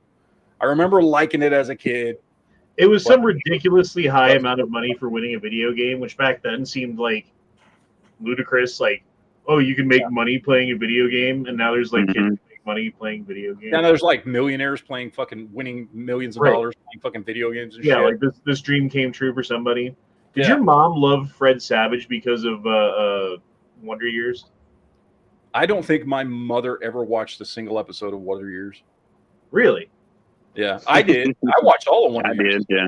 That was like my mom's favorite show because that was like about her. Like it would be like us watching like that '80s show if it was good. Yeah, yeah. I don't think my mother ever saw a single episode of Wonder Years. I remember I watched it as a kid. I never remember her watching it. There was 2 other movies that came out back then that I watched that had Fred Savage in it. That one of them was what was it, Little Monsters or something like that, where Howie Mandel played the monster under the bed. Love that one. That was a great movie. That's the precursor right there to Monsters Inc., by the way. Yes. That was a good movie. And then Winnie was hot. Oh, what was that other one? Hell's Gate or Gate to Hell or something like that. It was kind of corny, especially if you rewatch it now. It's totally fucking corny, and the special effects were horrible. But the kids are in the backyard, and they find a gate to hell, and these little monsters start coming out. Oh, then they form together to make. It's just called The Gate. The Gate. And Okay, yes, yeah. I know what you're talking about now. Yeah. I know what you're talking about. Then they form to be one big giant fucking monster, and they take it out with bottle rockets and shit. A long ass. Yeah. Do you remember that old '80s movie Cloak and Dagger? Sounds familiar. About the kid whose parents die, and then he gets—I forget how it goes. Imaginary friend. Dude, I have that movie on DVD. I've watched that movie in the last couple of years. I loved that movie so much when I was a kid. Yeah, I was up there with Willow. Yeah, that's a great fucking movie. I think that movie holds up. I have watched it recently. Like I don't think I've watched it in years, and that movie holds up. I've not watched it in 30 years. Yeah, I remember liking it a lot as a kid, and it's still kind of cool watching now because the whole thing takes place in San Antonio, and like the part of the movie takes place on the Riverwalk in San Antonio, which I've been to many fucking times and shit. And so it all takes place in Texas. So that was a little bit of a connection for me as a kid because, I mean, growing up, unless you watch Dallas, like nothing took place in Texas in the 80s. You know what I mean? Not really. Like even, and I remember as a kid when they were shooting RoboCop in downtown Dallas, like they said it was New Detroit or whatever the fuck it was. Like nothing took place in fucking Texas as a kid. And then here was this movie about a kid who likes video games and gets caught up in a fucking like real life espionage and shit. And it takes place in Texas. I was like, this is fucking awesome. So I love that shit as a kid. What about Walker, Texas Ranger? Oh, I love that show. I haven't watched. I mean, I watched that the first couple of seasons. I think I watched many episodes, and I've met Chuck Norris because of that show. Because when I was working at an office building in downtown Dallas, the lobby area downstairs, they were shooting a scene. And I went down for lunch that day because they had a little deli downstairs in the lobby. And he was down there and shaking people's hand. I got to shake fucking Chuck Norris's hand. Like he didn't fucking he didn't give a shit probably about anybody there, but he was like being nice and smiling and saying hello to everybody and shaking hands and shit. And people were going up and getting autographs and all that shit. And it was kind of cool. Why would he worry about anybody there? He could whoop everybody's ass. Exactly. All at the same time. Exactly. While eating a sandwich. Mm-hmm. Exactly. Yeah. Do you remember the girl from Wonder Years? Yeah, Wendy. Wendy. Yeah. You know, she's actually a fucking genius and is a mathematician. What's her fucking name? I don't remember her name. I just remember Wendy. Well, on the Big Bang Theory, the girl that played Blossom's the only one who actually had a PhD on the show. Oh yeah, because she's what fuck, what was she? What is she? I don't know. Whatever her character was, she's that in real life. Except the difference is, I don't remember anybody from the 90s having a crush on Blossom, but I know a lot of dudes from the 80s had a crush on fucking Winnie. Oh yeah. But I'm just saying. Super chat from Tom says, if y'all want to watch something trippy, watch director's cut of Legend with Tom Cruise. It's freaking weird with the change in music. I love Legend. Now, granted, part of that was because when I was a kid in the 80s, I thought, what's her face? Sarah, what's the chick's name? Sarah something. She's the chick from Ferris Bueller's Day Off. I can't remember her last fucking name. I was like, as a little kid, like totally in love with her. I thought she was like the fucking hottest thing ever. I'm blanking on her fucking name. Anyway. For me, it was Mariah Carey. Well, she was before. Nobody knew who the fuck Mariah Carey was when Legend came out in 1984. Danica McKellar. Mia Sarah. Not Sarah something. Her name was Mia Sarah. That's what it was. Mia Sarah. Anyway, I had a huge like crush on her when I was like fucking 8 years old. So anyway, so I loved Legend. Plus, I always thought, and I still maintain that to this day, the best looking devil we have ever seen on screen is from Legend. Yeah. The makeup, that they used in 1980 fucking 4 is better than anything I have ever seen since.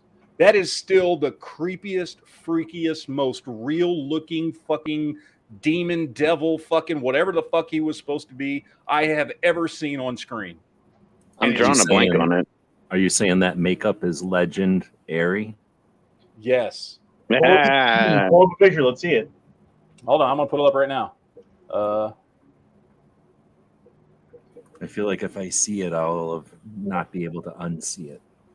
Devil went down to Georgia. He's looking for a soul to steal. Got in a bind. There we go. This isn't the greatest picture of it, but this shit right here. Oh yeah. Yeah. That's But there was a video game with a devil that looked like that, or a demon that looked like that. I mean, holy shit. What Like, movie they is did this? such a fucking good job. Didn't you have a pair of pants like that? Like, look at this. Look at this face right there, man. Yeah. I remember. It's fucking terrifying. Like that shit right there. Nobody's ever done it as good as that. Who's the actor in there? Tim Curry. Do we know who that is? Oh wait, Tim who is that? Curry? Who is Tim that? Curry? Yeah. That's the guy from that one movie everybody sings at? From It. Oh, okay. From Rocky Horror Picture Show. Yeah, you know Tim Curry. He's been in. I mean, I've only watched that movie once. I didn't like it as much as you, so I barely remember. I remember once you showed this what it was, but I don't remember. He didn't act like Tim Curry in this movie, did he? No, not at all. Tim Curry is kind of a he's like kind of flamboyant, or he acts the same way all the time. funny, creepy dude. Yeah. He's been in a lot of comedies and stuff. This dude. Oh, that's a fucking. He was in Home Alone too. Yeah, he was in Home Alone. He's been in a lot of shit, but yeah. Didn't he play a butler in something too? Yeah, Mr. Belvedere. In Clue. Clue. The Okay. movie Clue. Yeah. Blue was a good movie. We don't talk about that one enough. He was the fucking butler. Yep. Yeah. Tim Curry is fucking great. Yeah, Tim Didn't he Curry's die great. like a year or so ago? Yeah, he did. He did. But How going old from was he that with that? He would have that? been young then, huh? Like, He would've look at the makeup I mean, shit. You would never know it's Tim Curry. No. No shit. Not at all. Was And Tim how Curry heavy a was good all dude, that like, on his face? Was he a good dude outside, like in real life? Because he always kind of gave me a weird vibe. I've I never never heard heard of him anything doing bad anything. about him. I've only ever heard people, like other actors, say they loved him. I never even heard of him except for in the shows. Well, he was like the dude in Home Alone 2, the guy who worked at the hotel, Yeah. he was Rocky Horror Picture Show. He was, Well, I mean, that guy from Forrest Gump goes around helping veterans all the time. Like, I never heard of Tim Curry doing anything ever. So. I did see an interview one time that an interview for a making of from like 1992 or whatever, right after the It miniseries came out, where it was like everybody in the cast, and they were all talking about how fucking nice Tim Curry was and how it was so weird to see him fucking play Pennywise because he was just such a nice guy in real life. So I don't know, but anyway, yeah. that's Gary him. Sinise is who you're thinking of. G-Webs. Tim Curry is still alive, Yeah. says Bruce Sweat. And No, he's he had a passed away. I think he's really ill. Well, because didn't he have like a massive stroke or something, and then was wheelchair bound, Yeah. and then I thought he died. Yeah, I thought he died too. And then they resurrected him and elected him president. That happened. But yeah, he got real sick. Yeah, he had like a massive stroke and like couldn't talk and like is like permanently wheelchair bound if he's still alive. He's still alive. So I could have sworn I heard that he fucking died like a year or so ago, year or two. I thought I did too, but it could just be the Mandela effect. I don't know. Maybe it's just because it's the Tim Curry effect. There you I go. think we've heard that so much in the last like 2 years. Like it's not surprising you might get one or two mixed up. You know? I have an off-topic nerd question that's maybe nerd related. I'm enjoying. Oh, let me look. I'm enjoying the third of a 3-part version of Dune from 2000. Does anybody Yes, remember from the one Sci-Fi from Channel. 2000? Yes, Is this so the they Sci-Fi did Channel one? They did another one way more recently than this, because that was going to be my question. I don't know where this one came from, but this one has William Hurt as like the one guy. But didn't they do another one way more recently besides the new movie? Didn't one of the A&Es or somebody do like a cable TV version that's Well, the Sci-Fi Channel was the ones that had the rights. They were the ones that were doing all the TV versions. Yeah, so that was maybe the they did a Children of newer Dune, right? But anyway, this version from 2000, I don't remember. I must have seen it. I just don't remember it, and I'm digging it. It's not a bad version. Yeah, they did 2 miniseries. They were like 4 hours each or something like that.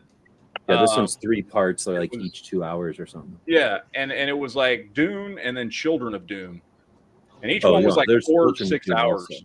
But I thought there was one, maybe not the new movie that's like last year, but like 2 years ago or 3 years ago, maybe there was like another one that was well done, but some people liked it, some people didn't.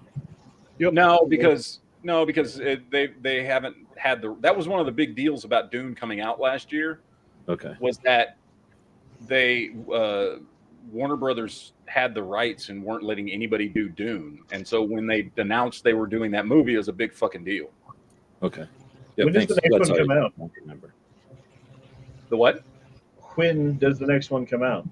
This year, I think in December, November or December. Shit.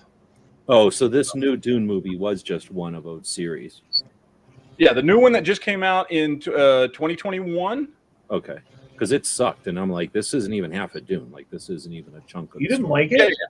No, I hated it. It's super. You didn't Wait. Wow. You did not like the Denis Villeneuve Dune. Are you talking about that brand new one? No, because it made it into a whole thing that none of the other Dunes were into. I didn't like it. What? I didn't really care for the movie Dune either. That movie was way too fucking slow. The book is 700 pages. Yeah, no, the book is definitely like it's a plot, but then a whole bunch of little subplots. So you got to be willing to really get into some character development. Well, with this movie, the Dune miniseries, Exactly. TV miniseries was from 2000, so it's a lot farther back than I thought. I mean, if you try to just jump into that shit dry, I can see how you're saying that. But like most of us who are going to be interested in watching a new movie in 2021 or 2022 or whatever that was when that came out called Dune, know the whole story, have read one of the books, if not more, have seen the original movie multiple times. Like, as crappy as that movie is, like that was all we had back then. You know, not all we had, but there were limited options, so you land on that more. You know what I mean? it's like a minor Star Wars for us. Like we've been living this shit for a while and being frustrated by it. Yeah, it was. Wasn't it made at basically the same time as Star Wars too? Like the original. It was actually made a year after Return of the Jedi, and it's not even as good. Like technically. Well, Exactly. there's a really neat movie about the making of, and it's all they got all the excuses. Like it was supposed to be insanely interesting, but then they couldn't pull it off. It was going to have like Molly and stuff be in it, and like it was like there's a documentary about the him. guy that was going to do the movie before they gave it to what's his face that did the movie in 1984. There's a whole documentary about the guy who had, I forget his name. Jaworski's doing or something like that. Isn't he like Jabberwocky. Isn't he like a Spanish director or something? Yeah. But yeah, he no, the original movie actually cost more money than Return of the Jedi to make, and was done a year later, and had special effects that looked like they were fucking Neanderthalic compared to Return of the Jedi. And it was super weird with like naked people floating around, and it just got way too weird for people, I think, back then. Well, that was the Baron Harkonnen, but yeah, and he was a fucking weird, creepy fucking dude. But he is in the book too. And I think one of the Yeah, problems he very much so is in the book. It was like a huge book of like essentially the spice lets the people time or space travel from all different parts of the galaxy or something. So the richest people in the galaxy own the spice, and this one planet has all the spice, and the people that live on that planet are sick of the people horking all their spice. That's the major plot. But then there's all these little subplots, and you got to be like willing to roll up your sleeves and really pay attention to like what the one army guy does and what the one guy's daughter's doing and all these little subplots. And when they made that movie, they're like, let's chop off all these subplots. And, that kills some references and it just kills some stuff for some people. So there's always been sacrifices made to the overall plot when they make videos of it or movies of it. And then the special effects, like Matt's saying, they tried to play a special effects game in a time frame when special effects are what matters. I mean, the same thing's true of Lord of the Rings, for instance, right? If they made Lord of the Rings, like instead of trying to even do sci-fi, they just made it like a real, like a thought-provoking movie or something. Like they may have had a chance, but when they tried to go up to Star Wars with special effects, like you better bring it or you're going to lose, and they lost. Like a lot of what Lord of the Rings books are is like characters in character, enjoying the scene that they're in, enjoying being like having the powers that they have or the abilities that they have because of what race they are or whatever it is. You know what I mean? Like, maybe I don't it's know. A lot due of to it, their a lot of natural it's very ability, not difficult their to race. take. It's a lot of privilege. Is what you're saying. Well, privilege. Maybe it's due to their upbringing and their abilities, Honda, not just their race. I'm just saying, it's hard to take a lot of what the book is and put that into a literary form.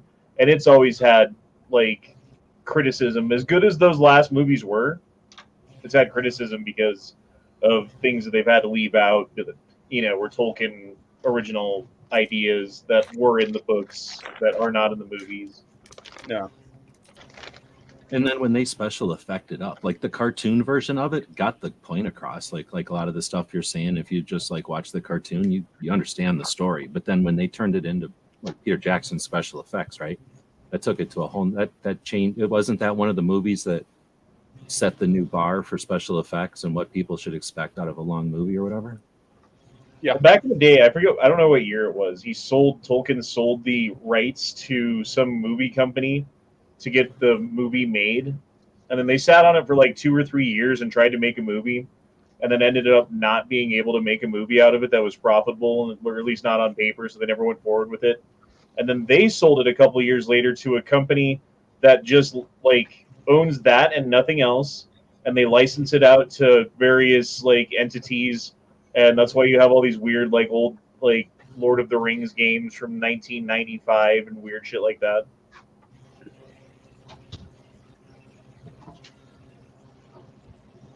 Exactly. Yeah, good talk. Exactly. All right. So I do have a topic. It's in the title of the video of today's live chat. So we're going to talk about it. Didn't mean to save it this long into the chat, hour 45 minutes in, but I wanted to talk about it because I am a comic book nerd and I love comic book movies. So I want to talk about, because we know, and I don't want to hear people bitching about fucking Marvel movies. It's not what we're here to talk about. Okay. If you don't like certain Marvel movies, it's fine. I don't give a shit. Fact of the matter is, we're getting more Avengers movies relatively soon. And the question comes up in my mind of, if we're getting more Avengers movies, right? And you don't any longer have Iron Man and Captain America, who the fuck is going to be the leader of the Avengers in all these fucking movies that are coming out? Because I'm going to tell you what. Thor into a dumbass, I would say Thor. Well, and even then, like, I mean, yeah, that last much movie, of a leader. But like even yeah, I mean, even in like Ragnarok, which I think is peak Thor, right? I don't see him as the leader, right? No. I think there was probably at some point a plan to have Captain Marvel be the leader, but that failed miserably, as evidenced by the fact that they couldn't even give her a sequel. They've now got to do Marvels starring her and 2 other characters, because they can't give her own movie again because people don't like her. And we're only coming for Monica Rambeau. Maybe it's because they refuse to pay a woman as much as they'd pay a man. Probably what it is. It is. Then I do think who potentially could have been the leader of the Avengers is not going to happen, and that's T'Challa, Black Panther. He's dead, so that's not going to fucking happen. And where they didn't go by his Chadwick Boseman's wishes, he wants the character recast, not killed off. Yeah, exactly, which is what they should have fucking done. Yep. But they didn't. So that's not going to be him. So there's only a few Who people. would we have gotten to recast as T'Challa? I don't know. They could have got somebody. I don't know. Are you measuring that poor pug's wrinkles?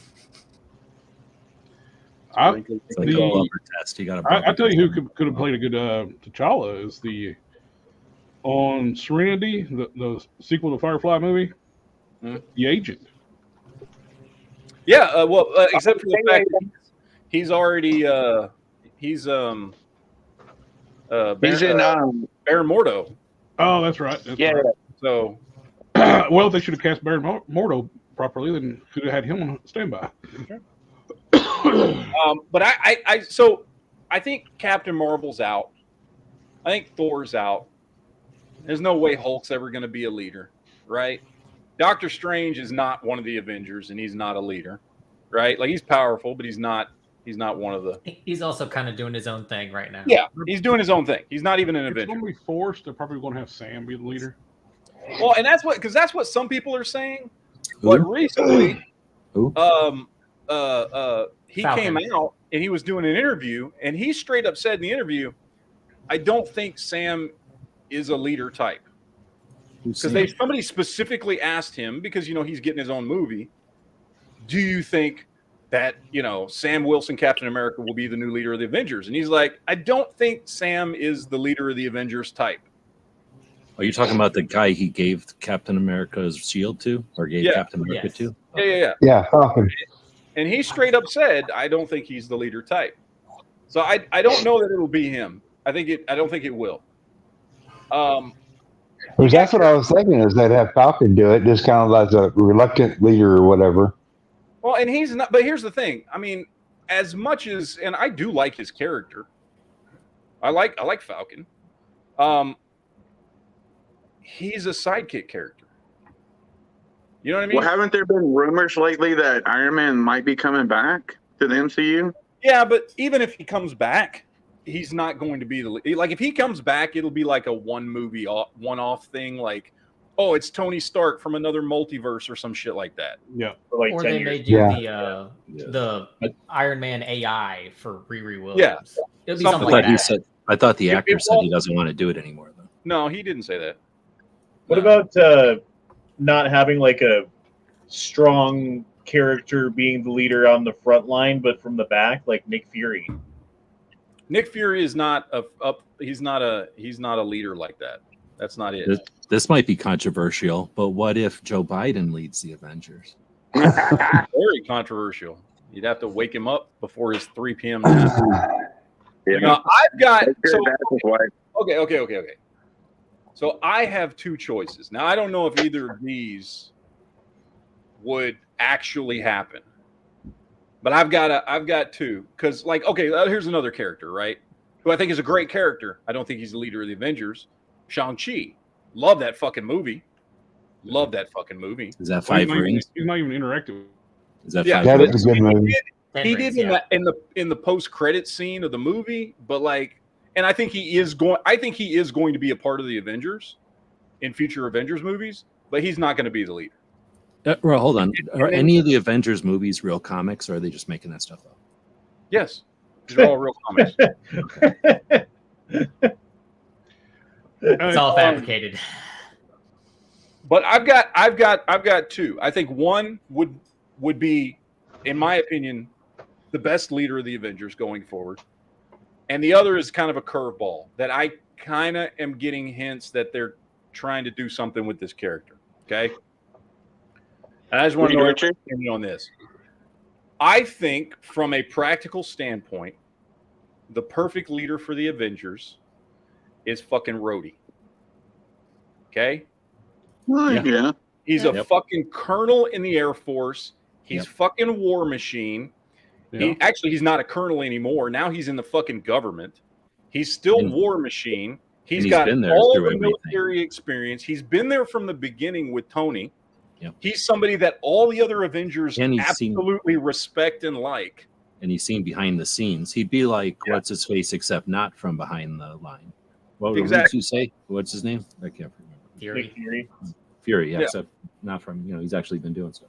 Yeah, he's not sneaking around behind the stuff. He's been in the shit then- with everybody else. Did they give him some kind of new armor or something then, or what? He still has his War Machine armor. But I mean, he would just be War Machine leading it then. Yeah, or the Oh. new version of Iron Man. I mean, essentially, all it is. Just think about too, though. Like, That would actually make sense. who's going to maintain his armor now, though? Now Tony's gone. AI, you don't need all the fucking AI that probably did it for Tony. Yeah, all the AI. I mean, you've apparently got even Shuri, apparently even some chick can build Iron Man armor now in a fucking garage, so it can't be that hard when you've got the fucking U.S. government behind you. Yeah. You know, I think Rhodey is the best choice for the Avengers. First of all, I did not like Rhodey in the first Iron Man movie.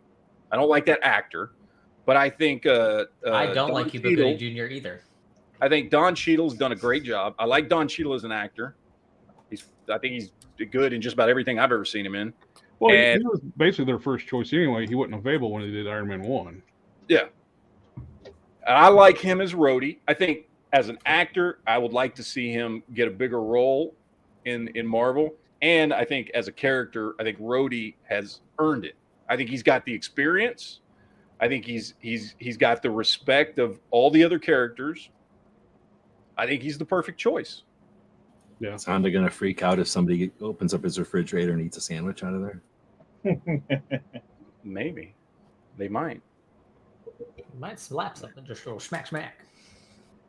Hands off my sandwich. He's probably got one of the best ranges as an actor too. Like all the actors left too. Yeah, he does. Well, he's like one of the most experienced ones out of all the actors that are left. Yeah, He's everybody done else the is most really shit. young. Yeah, You mean actually being an actor in real life? In Hollywood? Yeah. Yeah. He's done the most shit. He's been acting since I've seen him in stuff since the early 90s. And any one of them would do it. Right? He's None of played them like any kind of role you can ever think of too. Yeah. do any of them not like working with each other, or like are only doing it because of the money, or like, you know, what I mean, would he enjoy the job? Not that I've heard, but who knows? Rumor is curveball. rumor was going around forever. Like everybody hates Brie Larson on set. Mm-hmm. You can really see it in the interviews too. Like, Everybody hates who? Brie Larson, Captain Marvel. Captain Marvel. I hate her. Who was your curveball pick? My curveball pick is Was Loki. the superhero curveball? He just throws curveballs, but No, it's Loki. oh, come on. I think they're building up Loki through this TV series to be basically a good guy. He's incredibly fucking powerful. He's the only one who's experienced in the multiverse, and they got to fight that multiverse, dude. Have you Yeah. been drinking water from Ohio or something? What's going on? No, Here's the question: I couldn't see Which myself- Loki? Is it Loki? the one from- from TV the show, show. Loki. The one from the Well, show. Well, you got Sylvie, who's also a Loki too. Well, I know, but I'm talking about the one we know. Well, Tom the Hiddleston current- Loki. The current scheme of the MCU is to push Sylvie over top of him. What way it would be like in the cinematic universe? Have you seen those memes where they're like, "It's not contaminated; it's Pride water," and then it's got like the whole rainbow on the top of the water? You know, It's good thick water. It's got They're protein. trucking that shit to fucking Houston now. Yeah, they just pour it right in the diesel trucks and it runs. I mean, It does. It's good shit. good stuff. High Quality octane H2O. right there. High octane. Keep your ticker running strong. Drink up, Right. motherfucker. Hey, who needs Bang energy drink? You just drink some of that Ohio water. Exactly. No shit. It would be interesting to see Loki like in the hero seat. I think that's where they're steering him towards being a hero. They I think are. that's what the Loki TV series is absolutely doing. I think they've done a pretty good job of it in the first season. Well, out of all the Netflix series, I mean not Netflix series, the Disney Plus series, I probably enjoyed that one the best. Oh, that's my favorite one. Yeah, that's the best Marvel series that has come out. Then I go back to my question: are the comics leading the movies, or are the movies deciding some of the comics? Or the comics are stories? reading the movies, but there's just so many of them, Yeah, and so many different angles that the comics go for and Well, take the that they big literally issue right have like, now, almost anything to choose from. You know, they're so, like, you pulling don't from the comic really books know where that they're really going destroyed the necessarily. comic book industry.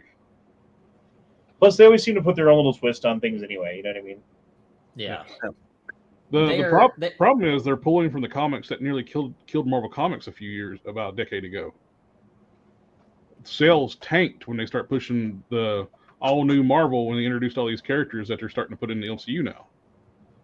And Marvel Comics just sales nosedive.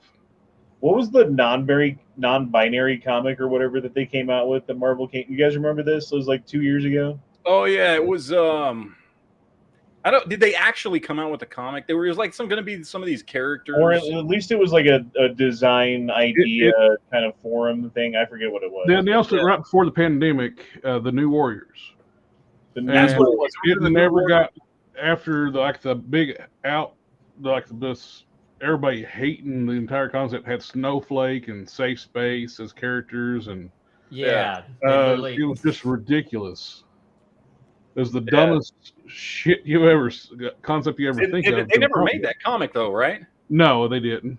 Gun-free zone, the superhero, where every time it comes around, the guns don't work anymore.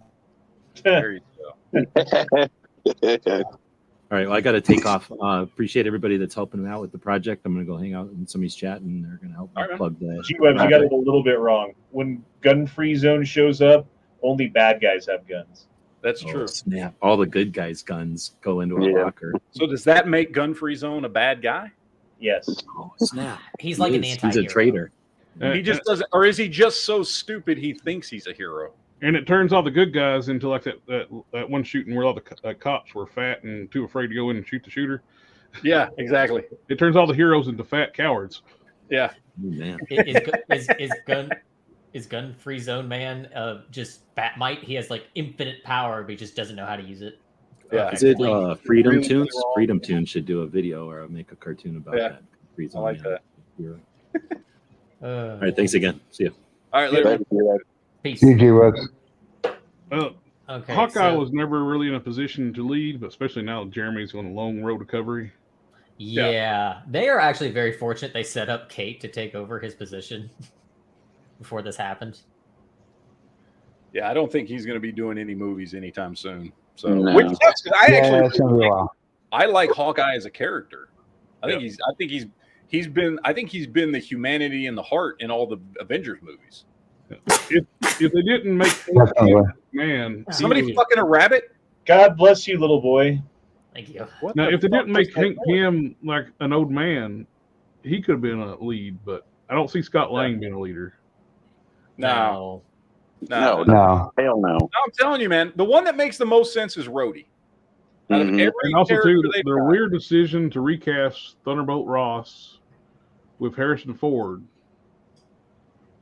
who's already in his 80 now. Yeah, he's in his mid 80s. Yeah. Like, why would you replace the actor that just died, who was younger than that, with an even older actor?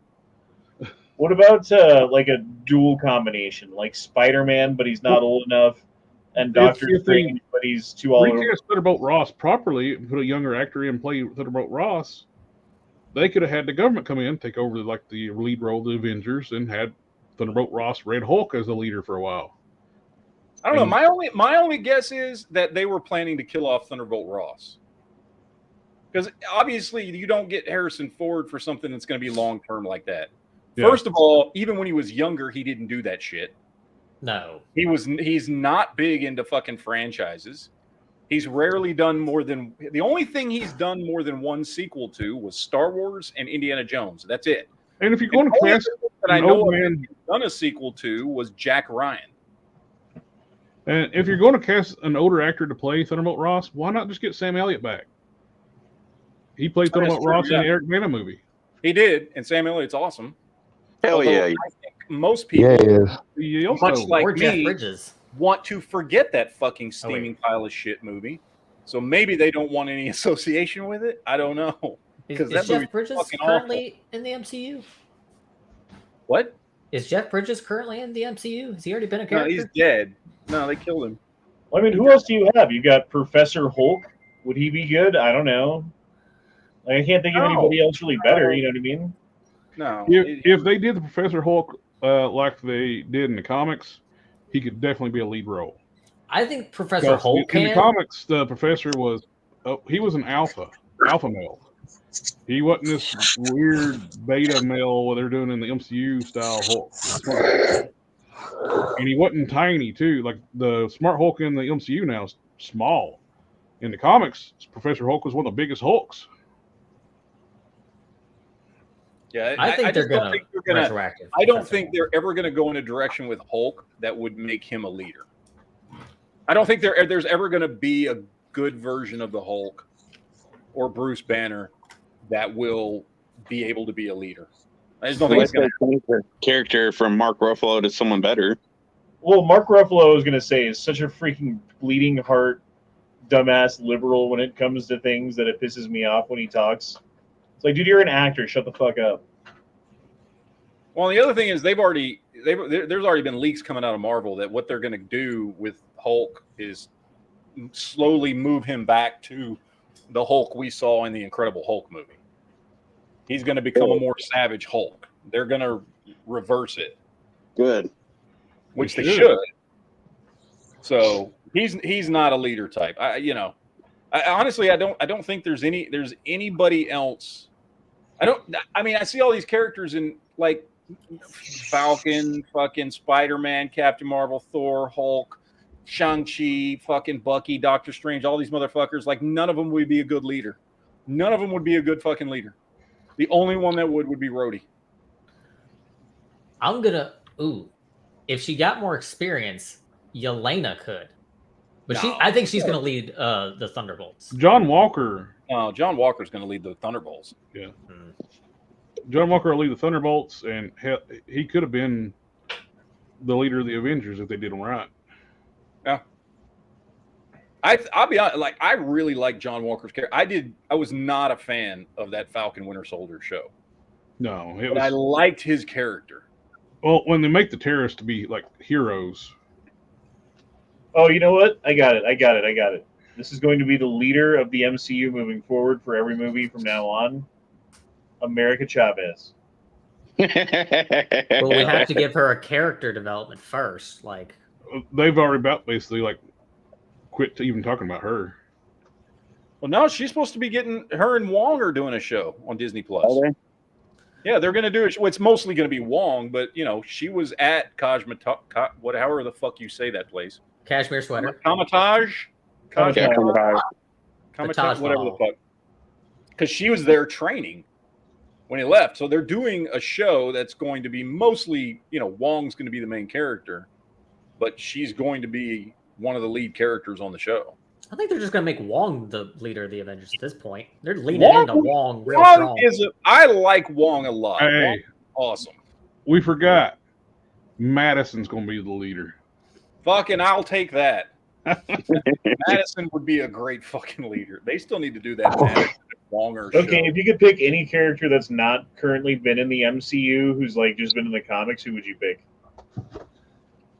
Oh. Would it change at all? What do you mean? To be the leader? Yeah.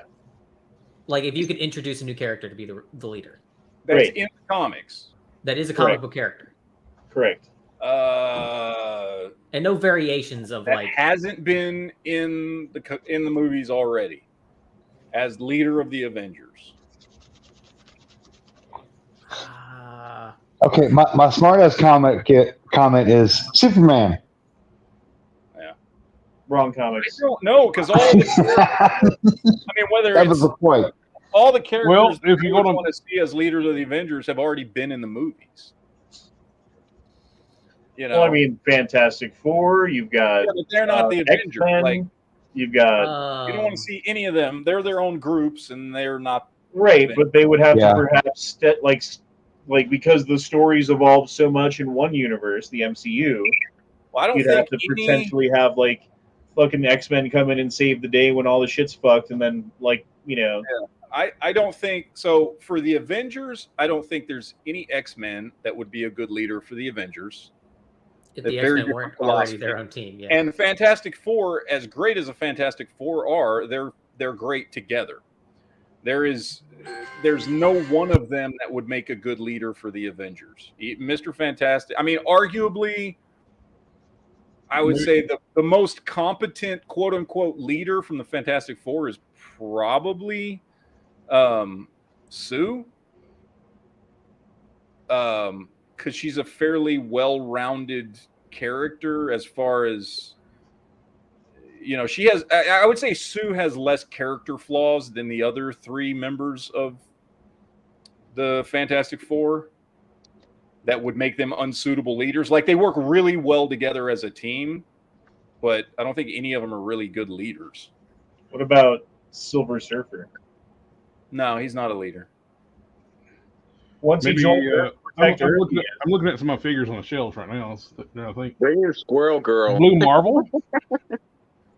I see. Here's the thing. I don't know enough about Blue Marvel. Like, he's a fairly new character that I've not read much of. Now, could be work into like we're used to, the sarcastic remark. Superman, Sentry, introduced Sentry, and have the arc where like slowly showing his madness of the Void. And that would Sentry would be a great character to introduce. Yeah. Yeah. I don't know if he'd be a good leader for the Avengers, but he'd be a great character to introduce. Well, basically, mine would be with Sentry, just have it be like a twist where he gets basically introduced and put in charge of the Avengers, and come to show he's got a dark side, and like he becomes the villain later on. Yeah. With the Void. I wonder if they're ever going to bring in the Squadron Supreme.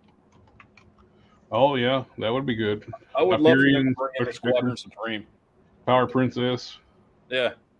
They're basically like a Justice League.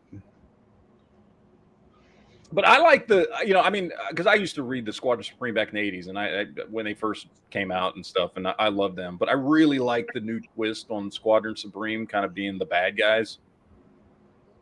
I like that better. Yeah. What if they brought back Vision? Not a leader. I mean, they've already brought back Vision. We got White Vision out there somewhere. He's going to show up at some point, but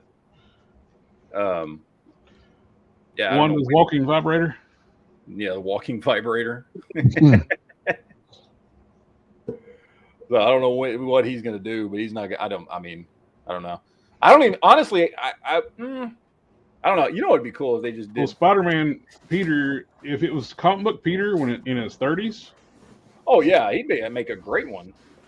But it's kid. They keep wanting to have Spider-Man to be kids in the movies anymore.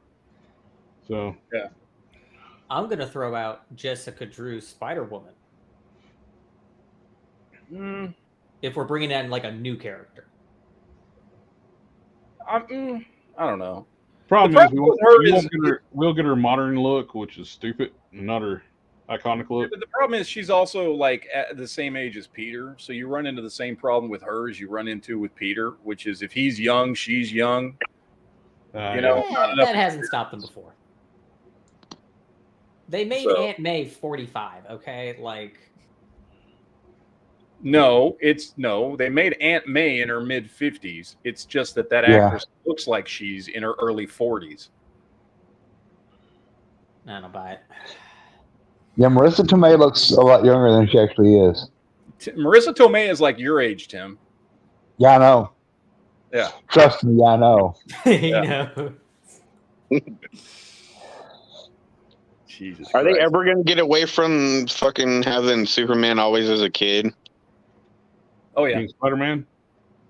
Oh, yeah, Spider-Man, sorry. Oh, I thought you were talking about Superman. I'm like, yeah, haven't you heard what they're doing with Superman Legacy? I don't know, man. With Superman Legacy, it makes zero sense them getting rid of Cavill. Speaking of Spider-Man, though, by the way, there are rumors that in the new Across the Spider-Verse movie, there is going to be a cameo from a live-action Spider-Man. Yeah. I don't know which one. They haven't said which, but it's one of them's in there. But there will be one. Aren't they still talking about doing Andrew Garfield version and Tobey Maguire version I of mean, Spider-Man? there were rumors, but I've heard nothing concrete. I would absolutely love it, by the way. I would love for this, because first of all, I love the original Tobey Maguire movies. Mm-hmm. I probably better than most like the Andrew Garfield movies. No, I thought he was the better Spider-Man. I think Andrew Garfield is the best Spider-Man that Yes. we had, even if there were issues like with his second movie having too many villains and having some ridiculous versions of those villains. I think he's by far the best actor that's ever portrayed Spider-Man. And I would love to see Amazing Spider-Man 3. I always thought he played a good Set Spider. it up. I mean, they've set it up. You can have multiple Spider-Man movies going on at the same time without it, because they did it. They already did it with No Way Home. It's done. We know all these Spider-Man exist. I think I would love to see. Honestly, I would be more excited to see an Amazing Spider-Man 3 than I would a Tobey Maguire Spider-Man or a Tom Holland Spider-Man 4. I agree. And that's not to knock either of those two dudes and their versions of Spider-Man. I fucking love all those movies. I'm a huge Spider-Man fan. But I would get more excited about Andrew Garfield doing another fucking Spider-Man movie than anything else at this point. So we got a super chat out there. Daniel says Hondler doing a late chat, doing a late night. I don't know. I have no idea. I'm going to be. My son gets off of work at 10. I got to go pick him up at 10. So I'll set it up for like 10:15 when we get back home. So yes. That's a yes, sir, Mr. Daniel. But there you go, guys. I think that's it for tonight. We already gone over 2 hours. Some of us haven't eaten because I went to a birthday party and didn't eat. They didn't give you food. I need to go eat some goddamn food because I'm hungry. You Fucking are growing a starting boy. right about now. And I'm about to start getting hangry and getting pissy if I don't eat something. So, Before we go, what'd you get? Oh, I Galaxy always look through the cheap bins at Walmart. Nice. That's a good movie. One of the greatest sci-fi movies of all time. I love that fucking movie. Yep. And I also found That was actually a pretty good movie. I'll be honest. I actually like that movie. I also admittedly have always liked the story of Harriet Tubman. That being a badass. I went to go see that movie opening weekend with what was at the time my 11-year-old daughter. And it was a bit uncomfortable at times because the dialogue in that movie is very appropriate to the time period. Historically And wordy. accurate. It was historically accurate dialogue. And I was like, huh. And not nice. Okay. It was a very good movie, though. I liked the movie. But yeah, it was like I'm sitting there with my 11-year-old daughter, and because she's been reading about Harriet Tubman and all this stuff, and I was like, huh, okay. And there was If she was reading about Harriet Tubman in school, she was reading the watered down version. Man, I was like, damn. So I got one final question before we get out of here. I predicted that, but for whatever reason, I didn't. So, anyway. All right, guys, that is it. We're gonna wind this one down. So Han will be doing his chat here in about an hour. Penis. Jared, you got your chat tomorrow night. Yep. And then we will be back here, at least on the NEA channel. We'll be back here on Monday. So that is it, guys. We're gonna get the fuck out of here. So have fun, enjoy the rest of your weekend. I'm gonna spend a good chunk of tomorrow dealing with lots of little children again because now tomorrow is my daughter's birthday. I had my nephew's birthday today. My daughter's is tomorrow. Nice. Yay. I'm going to try And then my other daughter's is next weekend. between now and tomorrow night, I'm trying to throw everything I got. So anyway, so that will do it for this evening, ladies and gentlemen. Thank you guys for tuning in, having some fun. We'll see you guys later. Enjoy your Saturday night and whatever else. And we're just going to end it with a little uplifting adieu here. G.I. Joe is the code name for America's daring, highly trained Special Mission Force. Its purpose, to defend human freedom against Cobra, a ruthless terrorist organization determined to rule the world. G.I. Joe.